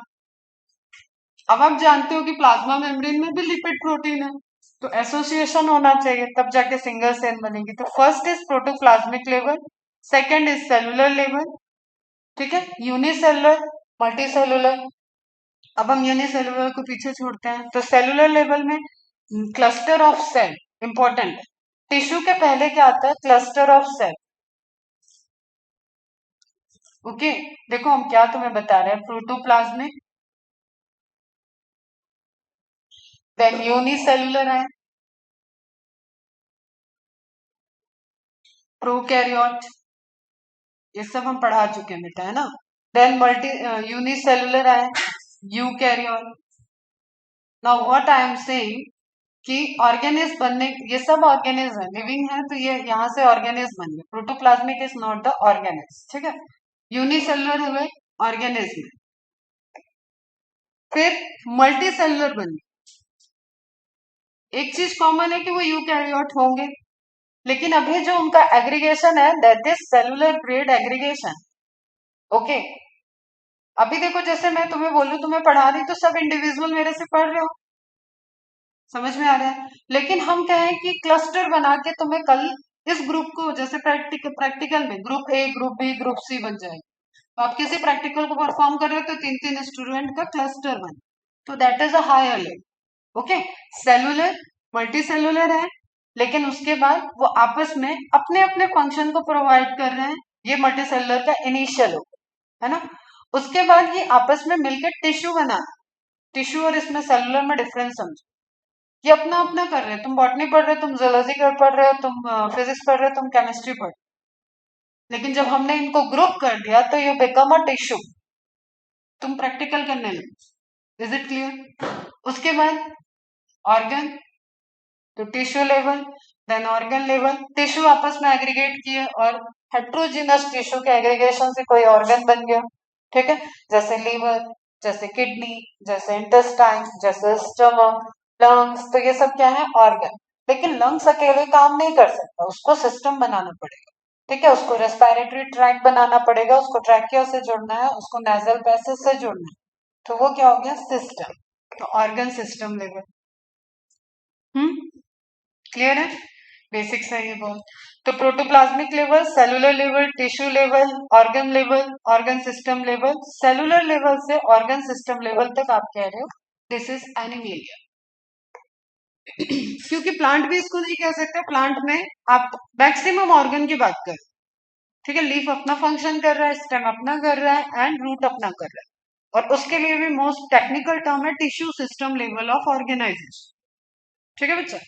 तो प्रोटोप्लाज्मिक क्या, अपन प्रोटोजोआ, इनिशियल प्रोटोजोआ की बात कर सकते हैं, unicellular body perform all biological activities. अब इवोल्यूशन से जो मैंने आपको बताया वो इसके भी पहले वाला, ओके, है ये भी यूनिसेलुलर है, तो ये सेलुलर लेवल होता है, लेकिन सेलुलर लेवल में आप सेलुलर क्लस्टर की बात करते हो, क्लस्टर ग्रुप ऑफ सेल्स बनना चाहिए। In sponges, cells are arranged as loose cell aggregates and division of labor occurs among cell. Tissue absent है, ठीक है, मैंने बताया ना सारे स्टूडेंट अपना अपना पढ़ रहे हैं, तो वो क्या है साथ में, लेकिन अभी कोऑर्डिनेट नहीं हो रहा, लेकिन हम मिल के फिजिक्स के किसी टॉपिक पे डिस्कस कर रहे हैं, हम 4-5 फ्रेंड, तो वहां टिश्यू लेवल बन गया। We working on physics in a coordinated manner. तो जब एक सेल दूसरे से कोऑर्डिनेट करके कोई फंक्शन प्रोवाइड परफॉर्म करेगी, दैट इज टिश्यू। सिलेंट्रेटा में फर्स्ट टिश्यू, प्लेटीहेलमिन्थेस में फर्स्ट ऑर्गन। ये फर्स्ट वाली चीज तो आपको बिल्कुल नहीं भूलनी। अब देखो, जब फर्स्ट आ गया ना, तो इसके ऊपर सारे में वो कॉमन हो। अब ये ऑर्गन लेवल वाला तो क्या इवॉल्व होगा, लेकिन ऑर्गन सिस्टम के ऊपर अब जैसे एस्केलमेंथिस, तो एस्केरिस से लेके हम लोग तक सबके सबके क्या है, ऑर्गन सिस्टम लेवल है। इसके ऊपर अभी कुछ नहीं है। ओके बच्चा, तो यहाँ से ये कॉमन हो गया और यहाँ पे ये इवॉल्व हो रहा है। हाँ, यहाँ पे ये डिफरेंट डिफरेंट कॉम्प्लिकेशंस में इवॉल्व हो, सबका कॉमन नहीं है। एस्केरिस और डाइजेस्टिव सिस्टम, हमारा डाइजेस्टिव सिस्टम एक नहीं है, लेकिन वो क्या है, सिस्टम लेवल पे वर्क कर रहा है। ठीक है, वापस आ जाए NCERT. Level of organisation. Though all members of Animalia are multicellular, all of them do not exhibit the same pattern of organization of cells. सभी मल्टीसेलुलर हैं क्योंकि यूनिसेलुलर हमने रख दिया प्रोटिस्टा में।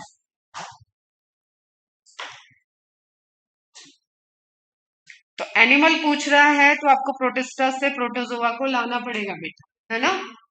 क्वेश्चन सॉल्व करते वक्त ध्यान रखना है। लेकिन वो मल्टीसेलुलर के लिए पूछ रहा है तो आपको मल्टीसेलुलर जाना पड़ेगा, और वो उसमें प्रोटिस्टा दिया और एक ही सुटेबल आंसर है, तो आपको मल्टीसेलुलर के लिए जाना पड़ेगा। क्लियर है? For example, in sponges, the cells are arranged as loose cell aggregates, that is, they exhibit cellular level of organization. ठीक है, ये वाला फर्स्ट एनसीईआरटी की लाइन है। Some division of labour activities, division of labour है वहां, जैसे Porifera की कैरेक्टरिस्टिक्स है कोइनोसाइट्स है। अभी मैं तुम्हें ऐसे शॉर्ट में बताती हूँ। तो कोइनोसाइट सेल क्या है, फ्लैजिलेटेड। जैसे मैंने एक एनिमेशन और लगाया है, पोरीफेरा पढ़ा नहीं रही हूँ, जैसे तुम्हें समझ में आए इसलिए बताया। ये पोरीफेरा है ना। तो इसमें एक्सपेरिमेंट हो रहा है, देखो। अब ये ग्रीन कलर जब ऊपर से आया, इसका मतलब ये वाटर करंट को डिसाइड कर, ये सेल है, ये सेल का क्लस्टर है। तो ये एक ही जगह स्टैटिक है, वहां पे जुड़े हुए। ओके बच्चा, अब ये क्या शो करता है कि वाटर मूवमेंट क्या है। तो ऑस्टिया, पोरो का पोरीफेरा में मतलब पोर है। ओके, उन पोर से वाटर अंदर जाता है और ये बड़े वाले पोर से वाटर बाहर आता है। अब आप कॉमन सी चीज सोचो, कहीं पे चारों तरफ पानी है तो वो बड़े वाले से अंदर जाना चाहिए ना। सोचो, बड़े वाले से जल्दी जाएगा, छोटे वाले से मेहनत करनी पड़ेगी, प्रेशर का इफेक्ट है। तो अंदर जो है फ्लैजिलेटेड सेल है इसमें, और प्रेशर है, वाटर करंट प्रेशर होता है एक समुद्र में के लेवल में, वाटर का वाटर पे भी प्रेशर है ना। उस प्रेशर की वजह से वो इस यहाँ, और ये इंटरनल प्रेशर की वजह से इधर से पानी निकल रहा है, इसलिए पानी इधर आ नहीं सकता। तो ये ऑस्कुलम हो जाता है, ये ऑस्टिया होता है। तो फ्लो ऑफ वाटर कैसे देखा गया, वाटर में ही कोई कलर ये इंक्लूड कर दे रहा है, फ्लोरेसेंट डाई है, वो धीरे धीरे क्या कर रही है, एमिट हो। तो आपको यहाँ से वो बाहर निकलते हुए दिखी, और यहाँ से वो मूवमेंट कर रही है और इधर भी चली गई और इसके बॉडी के अंदर भी गई है। तो कोइनोसाइट जो सेल होती है वो इंपॉर्टेंट सेल है, वो फ्लैजिलेटेड है, और वही सेल रिप्रोडक्शन के टाइम में मॉडिफाई हो जाती है, क्योंकि sperm is flagellated structure and the only cell is choanocyte is flagellated. तो एक सेल को दो काम करते हैं, जनरल हम बता रहे हैं, है ना, समझ में आया। तो पूरी ये बॉडी, इस बॉडी पार्ट को इस बॉडी पार्ट से कोई मतलब नहीं है, सब अपने अपने लेवल पे अपना न्यूट्रिशन ले रहे हैं। कहाँ से, जो ये वाटर है, गैसेस एक्सचेंज कैसे कर रहे हैं, वाटर से कर रहे हैं। ठीक है, इनको जो भी चाहिए वो वाटर से ले रहे हैं, हर एक सेल अपने अपने लेवल पे ले रही है और एक्सक्रीटा रिलीज कर देगी। ठीक है, अनडाइजेस्टेड फूड को रिलीज कर देगी। तो ये क्या है, ये टिश्यू लेवल नहीं है। Is it clear? ये सेलुलर ग्रेड ऑफ ऑर्गेनाइजेशन।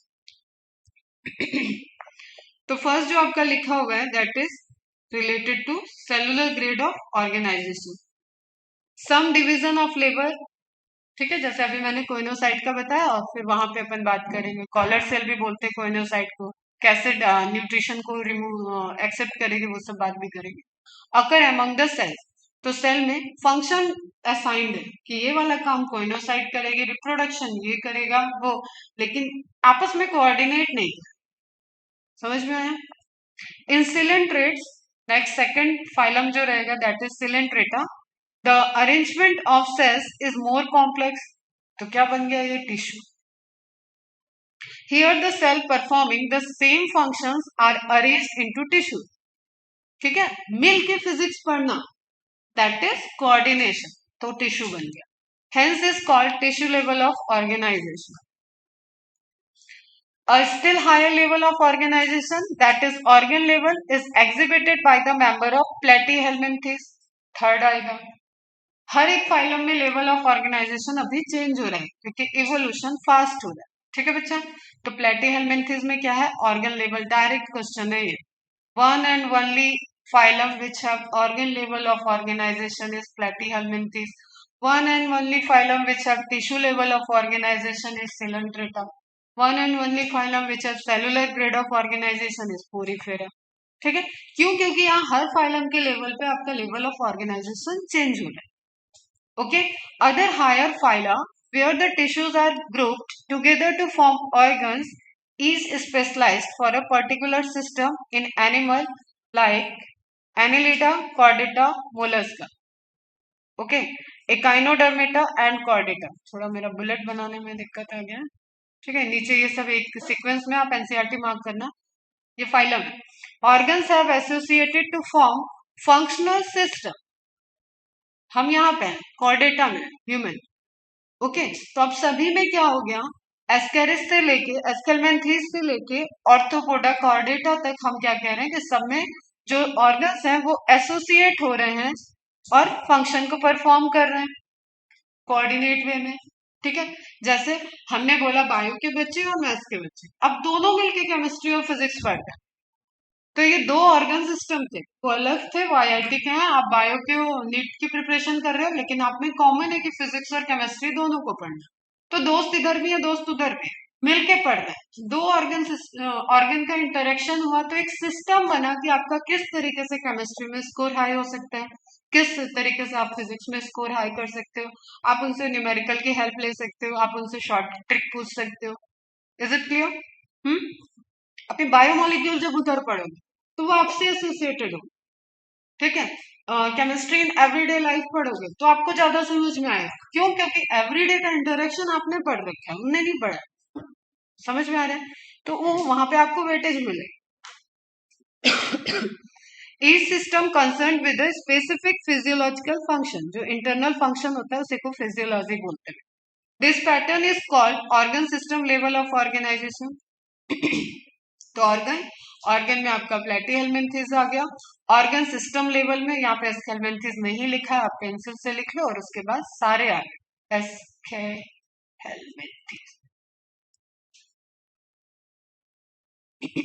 ठीक है बच्चा, एस्केलमेंथेस से आप देख रहे हो, यहाँ पे देखो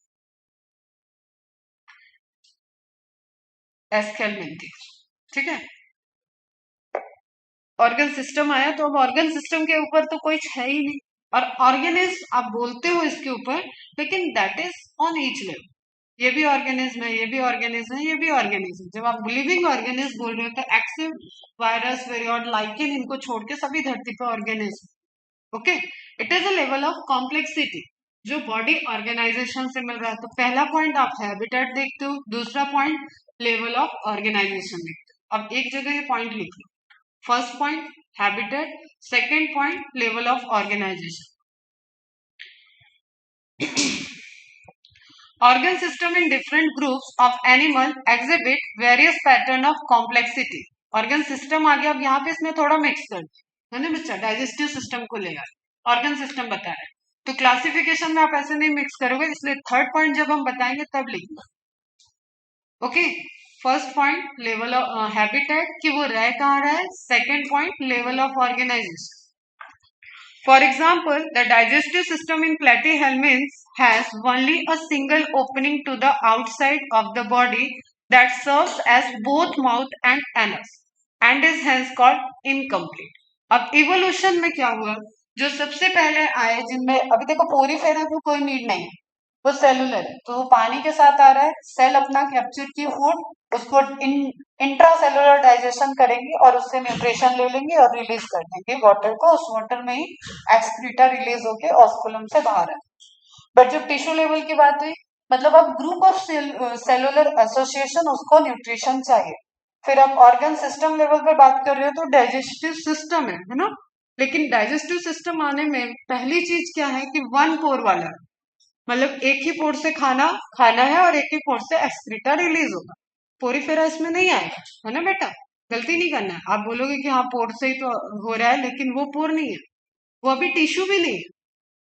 ठीक है, वो उसका जो बॉडी स्ट्रक्चर है उसके अकॉर्डिंग उसको पोरो मिल गया है। ठीक है, पोरोसाइट सेल आएंगी वहां पे। तो इस तरीके के सिस्टम को जिसमें एक ओपनिंग होते हैं उसको बोलते हैं इनकम्प्लीट। और इसको क्या बोलते हैं, ब्लाइंड सैक बॉडी प्लान। जैसे ये आप हाइड्रा में देखो, तो इसका जो ये माउथ है या हाइपोस्टोम बोलते हैं, उस दोनों ही केस में फूड यहीं से एंटर कर रहा है और यहां से डाइजेस्ट होके इधर से रिलीज हो जाएगा।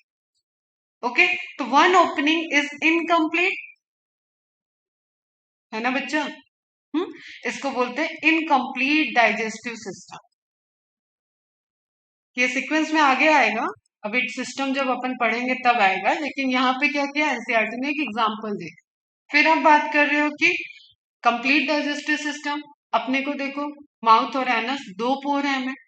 तो एम्ब्रियोनिक डेवलपमेंट में कौन सा पहले बना कौन से बाद में बना, पोर पहले बना, ये पहली बात है। फिर पोर में कौन सा बना, माउथ बन रहा है या एनस बन रहा है, उसके बेसिस पे क्लासिफिकेशन है। तो अभी आते हैं वन बाय वन, है ना। तो इनकम्प्लीट समझ में आ गया। इसको बोलते हैं ब्लाइंड सैक, सैक मतलब structure, packet like, and body plan. Okay, इसको ऐसे समझो कि एक ही ओपनिंग है, यहां से अंदर गया और यहां से डाइजेशन वाइजेशन सबने यूज किया और यहीं से बाहर। ओके, तो ब्लाइंड सैक हो गया, मूवमेंट उसके अकॉर्डिंग नहीं है। और ये ट्यूब विद इन ट्यूब में क्या है, इधर से माउथ, इधर एनस, कंप्लीट डाइजेस्टिव सिस्टम में आता है। A complete digestive system has two opening, mouth and anus. ठीक है, यहाँ वन ओपनिंग है, work as a both mouth and anus. अब आपको ध्यान रखना है, स्टोमा मीन्स ओपनिंग। ठीक है, stoma means body, stoma means opening. Open से आप समझो, माउथ से समझो। अब थोड़ा आप एनिमल में आ रहे हो तो उससे टर्म से लो, माउथ और ओपनिंग, माउथ वाली ओपनिंग ऐसे समझ, है ना। तो स्टोमा में प्रोटोस्टोमिएट हो गए और ड्यूट्रोस्टोमिएट। अब आप इसको माउथ से ही समझोगे तो ये आपको याद है, प्रोटो मतलब जिसका पहला पोर माउथ हो, वो प्रोटोस्टोमिएट होता है। कौन सा पहला पोर, एम्ब्रियोनिक डेवलपमेंट में, बनने के बाद नहीं। ठीक है, कि हाइट में ऊपर मुंह है तो प्रोटोस्टोमिएट हो गया, वो नहीं बोल रहे। जब वो सिंगल सेल जाइगोट से एम्ब्रियो बना और एम्ब्रियो के अंदर ऑर्गेनोजेनेसिस में एलिमेंट्री कैनाल बन रहा है, तो ब्लास्टोपोर से ब्लास्टोसिस्ट में ब्लास्टुला गैस्ट्रुला स्टेज के बाद जो पोर बना, जिसको बोलते हैं ब्लास्टोपोर, वो पोर पहला पोर क्या बनाया, माउथ बनाया या एनस बनाया। ये है पॉइंट ऑफ क्लासिफिकेशन किस चीज में, ब्लाइंड सेक में और ट्यूब विद इन ट्यूब में। फिर ट्यूब विद इन ट्यूब को आप क्लासिफाई करें, दो पोर चाहिए ना आपको, तो आप पहले क्या बाद में क्या बात करोगे। तो यहाँ पे ब्लाइंड सेक वाला नहीं आएगा, प्रोटोस्टोमिएट प्रिमिटिव पहले, first pro, mouth, stoma means mouth, first mouth बना, तो इसको क्या बोल देते हैं अपन, प्रोटोस्टोमिएट एनिमल। एनसीईआरटी में नहीं दिया है, लिखना पड़ेगा। Animals in which mouth is first form. Okay, blastopore से माउथ बना, ब्लास्टोपोर वो ब्लास्टुला स्टेज से याद रखो आप, मोरुला ब्लास्टुला गैस्ट्रुला। अभी आप जो हम यहाँ पे आपको शुरू में एनिमेशन दिखाए थे ना, दिस इज एम्ब्रियोनिक स्टेज में, ये। ठीक है, तो मोरुला ब्लास्टुला, एंड जब ये कैविटी बनती है, लेयर बनती है, एम्ब्रियोनिक लेयर बन रही है, फिर एम्ब्रियोजेनेसिस हो रहा है, फिर यहाँ पे ऑर्गेनोजेनेसिस हो रहा है। तो इस तरीके से आप पूरे पूरे पूरे फिर फीटस में डेवलप हो रहे, है ना। तो यहाँ पे जो स्टेजेस हैं, 4 सेल, 8 सेल, 16 सेल, 32 सेल, उन जगह पे स्टेजेस को आप ब्लास्टुला बोलते हैं। ठीक है, तो ब्लास्टुला के बाद जब एम्ब्रियोनिक लेयर बनती है तो गैस्ट्रुलेशन अपन बोलते हैं। तो ब्लास्टुला वाले स्टेज के बाद जब गैस्ट्रुलेशन में पोर बनता है उसको ब्लास्टोपोर बोलते हैं। और एक एक जो डिवीजन की सेल है उसको ब्लास्टोमियर बोलते हैं। तो आप ये कंफ्यूजन नहीं रखना है कि ब्लास्टो से रिलेटेड सब कुछ ब्लास्टुला में होगा। हर एक सेल को उस एम्ब्रियो की ब्लास्टोमियर बोलते हैं, और जो पोर बनेगा उसको ब्लास्टोपोर बोलते हैं। स्टेज क्या होता है? Gastrula stage. बात करेंगे अपन इसको human reproduction. Platyhelminthes to Mollusca, ये बस ध्यान रखो। हम लोग कहाँ पे आते हैं? ड्यूट्रोस्टोम में। मतलब हमारी फर्स्ट ओपनिंग जो होती है दैट इज एनस। ब्लास्टोपोर से जो पहला पोर बनेगा वो एनस होगा, मतलब दूसरा माउथ, सेकंड माउथ। तो फर्स्ट क्या हो गया? एनस। प्रोटो फर्स्ट माउथ, प्रोटोस्टोमेट्स कौन आ जाते हैं? प्लेटीहेल्मिन्थेस से मोलस्का आते हैं। ओके। ड्यूट्रोस्टोमियर कौन आ जाएंगे? मोलस्का के ऊपर echinodermata, Hemichordata, Chordata. Aschelminthes, Annelida, arthropoda, ये सब यही आ गए। ओके। ये एम्ब्रियोनिक डेवलपमेंट का पार्ट है बेटा। इट इज नॉट अबाउट कि आप जो मॉर्फोलॉजी देख रहे हो उसकी बात नहीं हो रही। मॉर्फोलॉजी ये कहती है कि उसका जो डाइजेस्टिव सिस्टम है वो कंप्लीट है। तो complete digestive system again categorized or classified on the basis of formation of fate of blastopore. Blastopore का फ्यूचर क्या होने वाला है? उससे पहला माउथ बनेगा या एनस बनेगा? ठीक है। तो आप देखो यहाँ पे क्लीवेज हो रहा है, सेल का साइज कॉमन चल रहा है, डिवीजन हो रहा है, और उसमें फिर एम्ब्रियोनिक लेयर बन रही है, और ये अभी अपन बात करेंगे सिलोम फॉर्मेशन में। तो इस पोर में एनस और माउथ दोनों बना है, मतलब ये कंप्लीट है। ओके। फर्स्ट एनस बना है, सेकंड माउथ बना है, ये ड्यूट्रोसोम है। माउथ और एनस है, कंप्लीट है, तो दोनों कंप्लीट है। ओके। फर्स्ट माउथ बना है तो प्रोटोस्टोम। ठीक है। ये प्रिमिटिव गट से बनता है। ये प्रिमिटिव गट की प्रिमिटिव गट, अभी देखो तुम्हें हम लेयर बताएंगे तो तुम यहाँ पे कंफ्यूज कर जाओगे। ठीक है, इसलिए हम लोग बहुत ज्यादा बात नहीं करेंगे, क्योंकि आप रिलेट कर सकते हो एक सेल और आपका पूरा बॉडी। तो कौन सी सेल से आपका स्केलेटन बना, कौन सी सेल के पोर्शन से, कौन सी लेयर से आपका नर्वस सिस्टम बना है, कौन से डाइजेस्टिव ट्रैक्ट बना, वो अलग बात है। अभी ये डिफरेंशिएशन स्टार्ट है, बिगिनिंग है, तो भी उसको क्या बोलते हैं? प्रिमिटिव गट। मतलब ये आगे जाके एलिमेंट्री कैनाल को बनाएंगे। तो अपन बाहर की जो लाइनिंग होती है ना, जैसे अगर आप ऐसे एलिमेंट्री कैनाल डिजाइन कर रहे हो तो बाहर की जो आप लाइनिंग देख रहे हो और सारे ऑर्गन्स देख रहे हो, ये मेसोडर्म सेल से बनती है, लेयर से बनती है। ठीक है बच्चा।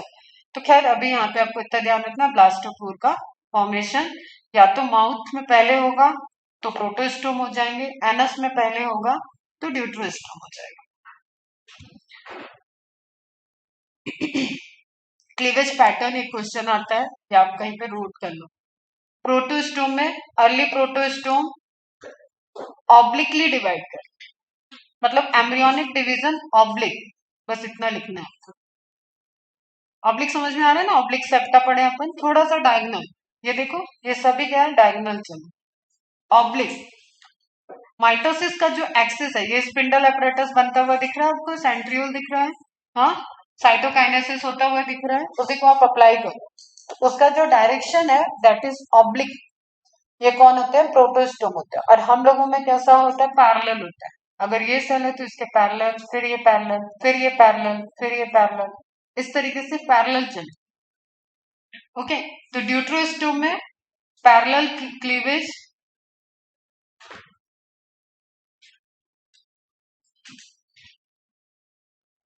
Parallel is one, division axis बेटा, division plane. Okay. And protostome में ऑब्लिक।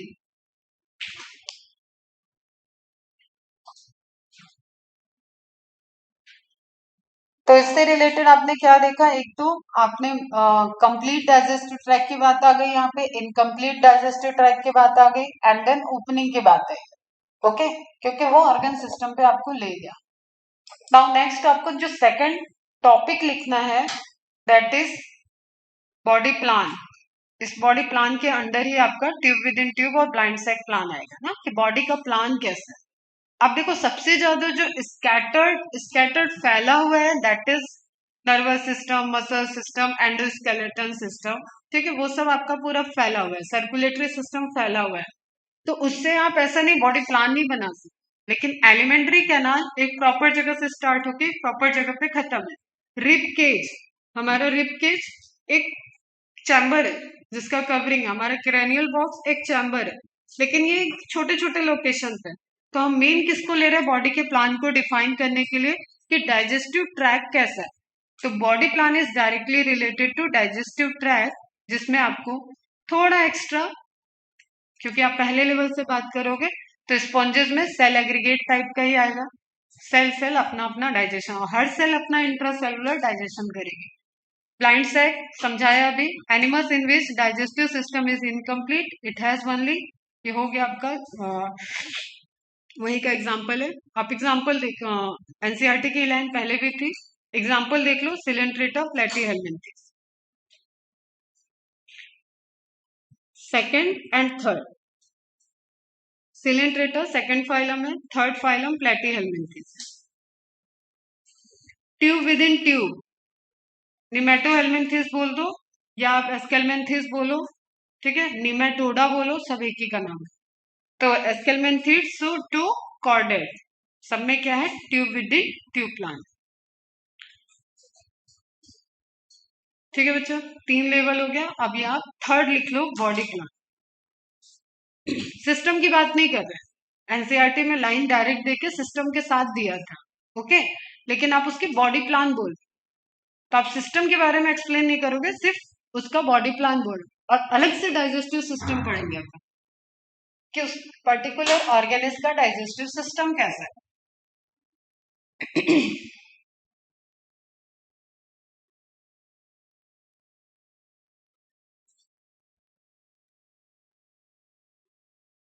हो गया।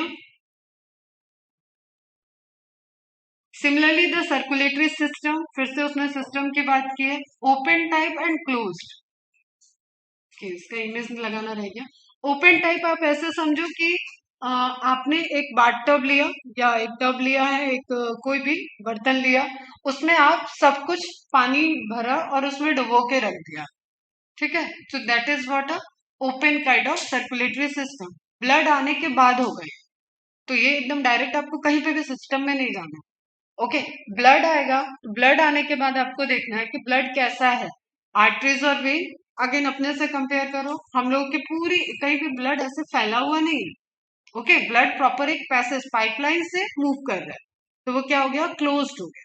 और जो आप इंसेक्टा वगैरह आर्थ्रोपोडा देखोगे उसमें क्या है कि ब्लड की कैविटी है, उसको बोलते हैं हीमोसील, मतलब वहां सिलोमिक कैविटी को आप क्या बोलोगे, हीमोसील, ओके। उस हीमोसील कैविटी में ब्लड भरा है, उसी में उसका इंटेस्टाइनल ट्रैक, उसी में उसका एक्सक्रीटरी सिस्टम, उसी में उसका सब कुछ, तो वो क्या हुआ, डायरेक्ट वहां से ऑक्सीजन न्यूट्रिशन की सप्लाई है। कोई चीज आपने डुबो के रख दी तो डायरेक्ट जाएगी, कोई चीज आपके घर में वाटर की सप्लाई पाइपलाइन से है तो वो पाइपलाइन से जाएगी। समझ में आ रहा है? तो जैसे आप छोटा सा वाटर सिस्टम देखो, नदी तालाब ओशियन देखो, तो वो कैसा ओपन टाइप का होगा, ठीक है। लेकिन आप जब घर में वाटर कैनाल की बात कर रहे हो, आप सोसाइटी में वाटर सप्लाई की बात कर रहे हो, तो that is a close type of water system. समझ में आया? वही लिखा है इन विच, तो पहले तो ब्लड आना चाहिए, ब्लड आएगा या नहीं आएगा, एनेमा है कि एनेमा है, ओके। उसके बाद ये ब्लड में जैसे वहां पे क्या हुआ कि बॉडी प्लान पहले tube in with in tube आएगी, उसके बाद आप बात करोगे कि प्रोटोस्टोम है कि ड्यूट्रोस्टोम। समझ में आ रहा है ना? तो ब्लड आने के बाद हम बोल रहे हैं blood is pumped out of the heart and the cells and tissues are directly bathed in it. सारे सेल और टिश्यू डायरेक्ट उसमें डूबे हुए हैं और अपने कंसंट्रेशन रिक्वायरमेंट के अकॉर्डिंग वो वहां पे ब्लड को ले रहे हैं।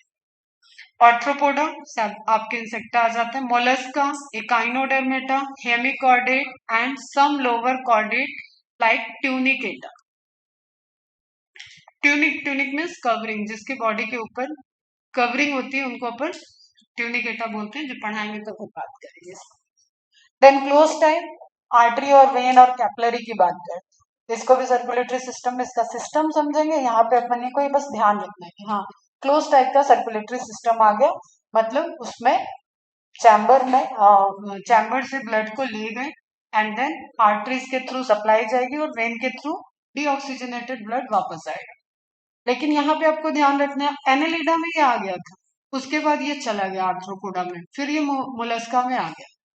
तो जब हम जहाँ पे बताएंगे कि कब आया कब गया, तो इसका आप ऐसे कंटिन्यूअस ग्राफ नहीं देख सकते। इसको हम टीचर लोग कैसे बोलते हैं कि भगवान जी एक्सपेरिमेंट कर रहे थे, एक बार दे दिए, उनको डिसएडवांटेज दिखाया, फिर हटा दिया, तो हट गया, तो फिर से कैसे आ गया, बाथ डिवाइड।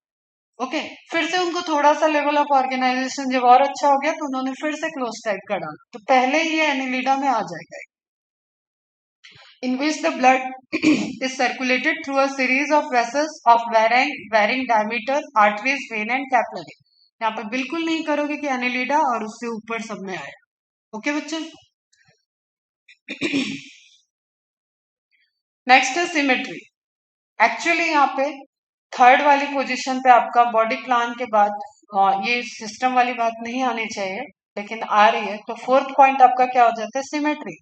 बाहर से देखते हो ना आप, तो पहले कितनी चीजें आप बाहर से कर सकते हो, वो पहले प्रायोरिटी पाता है। हैबिटेट कैसा है, दिख कैसा रहा है, सेलुलर लेवल है, मल्टी सेलुलर है, उसी में आ जाता है सिमेट्री।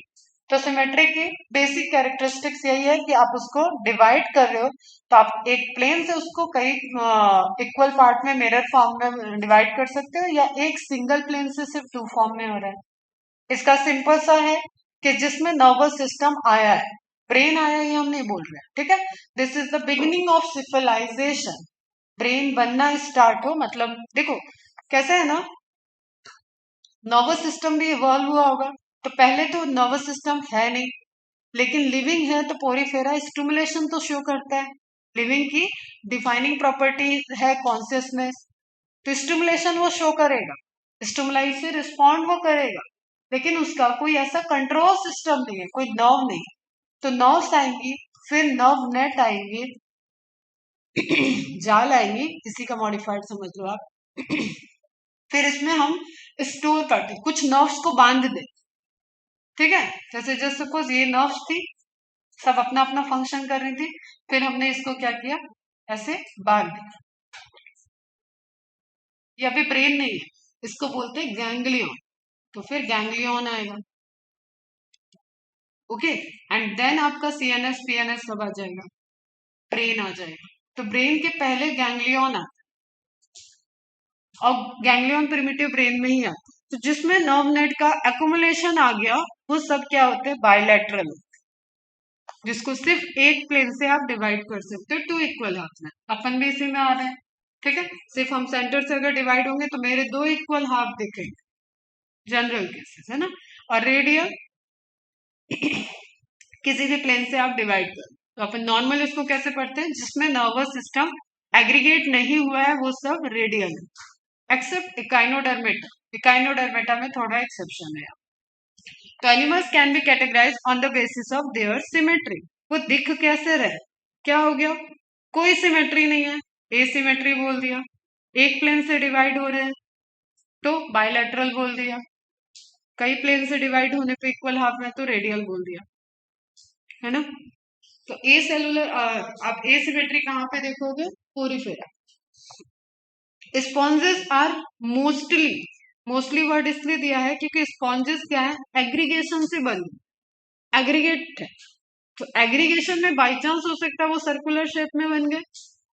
एग्रीगेशन तो कैसा भी हो सकता है ना, कोरल रीफ तो किसी भी तरीके से बन सकते हैं, जब वो टिश्यू लेवल के है ही नहीं, वो तो आपस में इंटरेक्ट करके एक जगह पे है बस, तो सेलुलर लेवल पे वर्क कर रहे हैं, इसलिए एग्रीगेशन से बाई चांस उसमें सिमेट्री आ सकती है। ओके, तो मोस्टली आपको क्या ध्यान रखना है, asymmetrical, that is any plane that passes through the centre does not divide them into equal halves. When any plane passing through the central axis of the body divides the organism into two identical halves, it is called radial symmetry।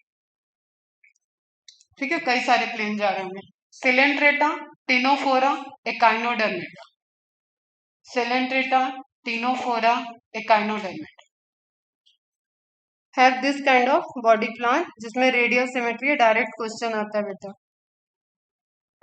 Animals like annelid, Arthropoda. अब आपको कोई option ऐसा मिल रहा है जिसमें Porifera के साथ ही जा रहा है, तो आप पोरीफेरा को ले लोगे रेडियल सिमेट्री। बायलैटरल में तो नहीं लेना है अपने को, लेकिन बाई चांस, क्योंकि बायलैटरल का बेसिस ही है ये सिविलाइजेशन, तो सिविलाइजेशन नहीं है इसमें, लेकिन बाई चांस ऐसा हो सकता है कि जो आप एग्रीगेट बन रहा है नेचर में वो सर्कल टाइप का बन गया, तो उस केस में उसमें सिमेट्री आ जाएगी। ओके बच्चों, have this kind of body plan. Animals like Annelida, Arthropoda, where the body can be divided into identical left and right halves, is in only one plane, exhibit bilateral symmetry. ठीक है, अब थोड़ा civilisation समझ लो। Ganglia, ganglia nerve का composition बनना, ठीक है, तो गैंग्लियन बन रहा है प्लेटीहेल्मिन्थेस में। ये आई नहीं है, ये जो आप फिनेरिया वगैरह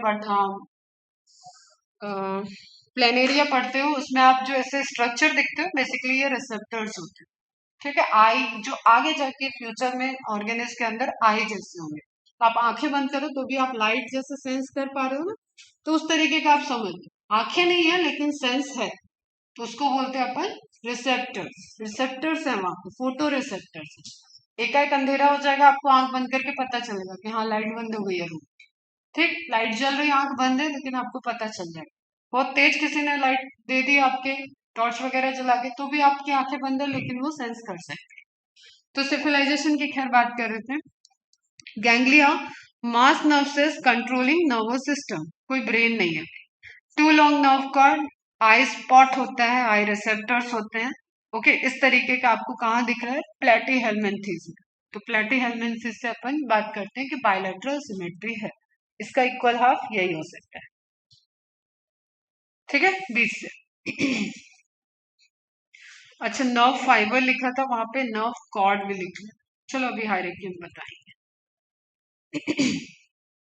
In animals with bilateral symmetry, there is a greater increase in the nervous tissue concentrated in the anterior end. पता है हम सबको, दिमाग कहते हैं घुटने में है क्या तुम्हारा, तो दिमाग कहाँ होता है, ऊपर ब्रेन में, क्रैनियल बॉक्स के अंदर अपना दिमाग है। तो जो जिसका दिमाग काम नहीं करता है तो उसको बोलते हैं अपन घुटने में इसका दिमाग, ठीक है, देर से समझ में आएगा।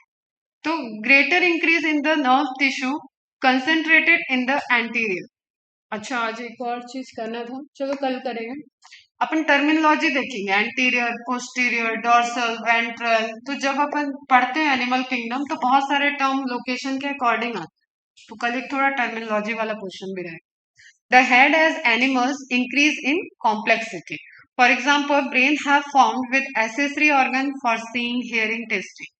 ठीक है, आपको समझ में ऐसे आ गया। तो cephalization is an evolutionary trend, ठीक है, नर्व नेट गैंग्लियन बनने के बाद बहुत सारा इवोल्यूशन हुआ। इवन ह्यूमन इवोल्यूशन में आप जो डिफ्रेंशिएट करते हो वो रामापेथिकस से लेके आप ह्यूमोसेपियंस तक वो क्रैनियल कैपेसिटी पे करते हो, ठीक है, क्यूबिक सेंटर जो उनका रहता है उसके अकॉर्डिंग कि किसकी ब्रेन कितनी तेज, कितना तेज वर्क कर रहा है। ओके बच्चा, तो ह्यूमन बनने के बाद भी ब्रेन का डेवलपमेंट हुआ है, समझ रहे हो, तो ये इवोल्यूशनरी ट्रेंड में इंपॉर्टेंट है। Over many generations, the mouth sense organ and nerve ganglia become concentrated at the front end of an animal, producing a head region. सिफेला, सिफेला मतलब हेड होता है, सिफेलोपोडा, जैसे ऑक्टोपस आता है सिफेलोपोडा, तो सर पे पैर। ऑक्टोपस कैसा होता है, ऐसा, ठीक है, 8 पैर टाइप, तो उसको क्या बोलते हैं अपन, सिफेलोपोडा, सर पे पैर। तो सिफेलो का मतलब ही क्या है, हेड, नोट कर लो। तो cephalization is the beginning of head formation, is it clear. और जिसमें यह बिगिनिंग हो गई वो सब क्या आएंगे, बायलैटरल सिमेट्री में आएंगे। अब डिप्लोब्लास्टिक ट्रिप्लोब्लास्टिक, क्योंकि थोड़ी सी बात हो चुकी है तो इसको हम कवर कर देते हैं ना। एम्ब्रियोनिक डेवलपमेंट में लेयर बन गई, मतलब टिश्यू एग्रीगेट हो गए। अब हम जाइगोट की बात नहीं कर रहे, हम एम्ब्रियो में भी एक लेवल की बात कर रहे हैं जहां पे लेयर्स बन चुके हैं। वो लेयर डिसाइड करेंगे कि उससे एपिडर्मल मतलब स्किन वाला पोर्शन बनना है, ठीक है, उससे स्केलेटन बनना है, उससे नर्वस सिस्टम बनना है, क्या बनना है। तो वैसी ही लेयर एम्ब्रियोनिक स्टेज में अगर 2 होती है तो वो डिप्लो है, 2 लेयर्स, एंड 3 है तो वो ट्रिप्लो है। हम लोग किस में आते हैं, ट्रिप्लो। ओके, क्लियर है। अब लेयर में क्या होता है, लेयर में होता है एक्टोडर्म जो बाहर की तरफ होगी एम्ब्रियो में, एंडोडर्म जो अंदर की तरफ होगी, एंड मेसोडर्म जो बीच में होगी। इवोल्यूशन के पॉइंट ऑफ व्यू से एक्टोडर्म है, एंडोडर्म है, एक्टोडर्म है हायर में, ठीक है। पहले एंडोडर्म, फिर एक्टोडर्म, फिर मेसोडर्म, या आप इसको ectoderm mesoderm and ectoderm endoderm mesoderm भी बोल सकते हैं, मतलब इन दोनों में आप सफल कर सकते हैं। इट इज डिपेंड कि कैसा हायर नॉलेज है या नहीं आपको। तो एंडोडर्म अपने ह्यूमन के केस में बता रहे हैं, endoderm, ectoderm, then mesoderm, okay. लेकिन नॉर्मल आप क्या देखते हो, ectoderm, endoderm and mesoderm, EC, EN and mesoderm. यह है फॉर्मेशन के पॉइंट ऑफ व्यू से। लेकिन लोकेशन के पॉइंट ऑफ व्यू से क्या है, मीजो मतलब बीच में, तो बाहर की तरफ एक्टो, अंदर की तरफ एंडो, बीच में आ जाएगा मेसो। Is it clear? यहां तक चीजें समझ में आई तुम लोग? इंटरेस्ट आ रहा है? तो इसको अच्छे से रिवाइज करो। अभी इसमें क्या, मेरे को थोड़ा सा प्लास्टिक वगैरह बताना हो। जैसे अपन यहाँ पे देखो, ट्यूब विद इन ट्यूब जब मैंने बताया, तो ये हो गया एक ट्यूब, ठीक। अभी ये एम्ब्रियो है, तो इसी एम्ब्रियो से आगे वाली ट्यूब बनेगी, तो इसको हम आगे बढ़ा दें। विद इन ट्यूब, तो ये वाला जो है ये एलिमेंट्री कैनाल बना देंगे। समझ में आया? तो एक्टोडर्म, मेसोडर्म, एंडोडर्म, यहाँ पे क्या है, डिप्लोब्लास्टिक में एक्टोडर्म और एंडोडर्म बाहर की तरफ, ये लेवल बहुत बार आ चुका है। तो ectoderm, endoderm and mesoderm, okay. Mesoderm है नहीं, इसलिए वो डिप्लोब्लास्टिक है। तो मेसोडर्म की जगह क्या दिया गया, पहले तो लेयर, फिर लेयर के बीच में स्पेस और उसमें लिक्विड, जेली लाइक लिक्विड भर दिया गया, जो होता है मेसोग्लिया। तो पोरीफेरा को नहीं रखते हैं इसमें, डिप्लोब्लास्टिक ट्रिप्लोब्लास्टिक में, लेकिन अगर दोनों में से एक चूज ही करना है तो डिप्लोब्लास्टिक चूज करना है, क्योंकि ये लेयर बनने के लिए टिश्यू चाहिए बेटा, है ना।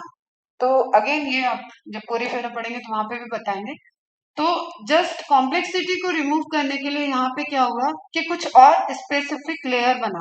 तो जगह कहाँ बची है, जगह वही बची है जहां पे लिक्विड आपने भरा है। तो लिक्विड वाले को अपन ने क्या कर दिया, सेलुलर कर।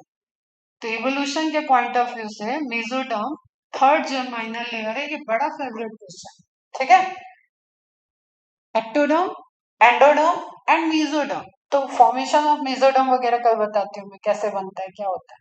यहाँ तक की चीजें अच्छे से रिवाइज करो। और देखो, कुछ भी टर्म जो आ रहा है उसको मार्क करके रखो, एनसीईआरटी मार्क करके रखो, ठीक है। कुछ नहीं समझ में आया तो पूछो, उस दिन का उस दिन। अभी से थोड़ा सा ये मना लेना, आज का आज। तो आज का आज मतलब आज की थ्योरी, आज का एमसीक्यू, आज की मार्किंग, सब कुछ आज कर लेना। तो अब एनिमल किंगडम, और यहाँ पे चैप्टर के साथ साथ आपको एनसीईआरटी में मॉड्यूल भी रखना पड़ेगा, क्योंकि ये जो चीजें हम बता रहे हैं ये मॉड्यूल में हो सकता है लिखी मिल जाएंगी आप, ठीक है। तो थोड़ा मॉड्यूल भी रखोगे, अभी तो नहीं, अभी आज वाला पोर्शन है। थोड़ा बहुत जो ज्यादा बताया वो चार्ट वगैरह है, तो वो हम शेयर कर देंगे। तो कवर करो इसको, फिर कल इसके आगे देखेंगे।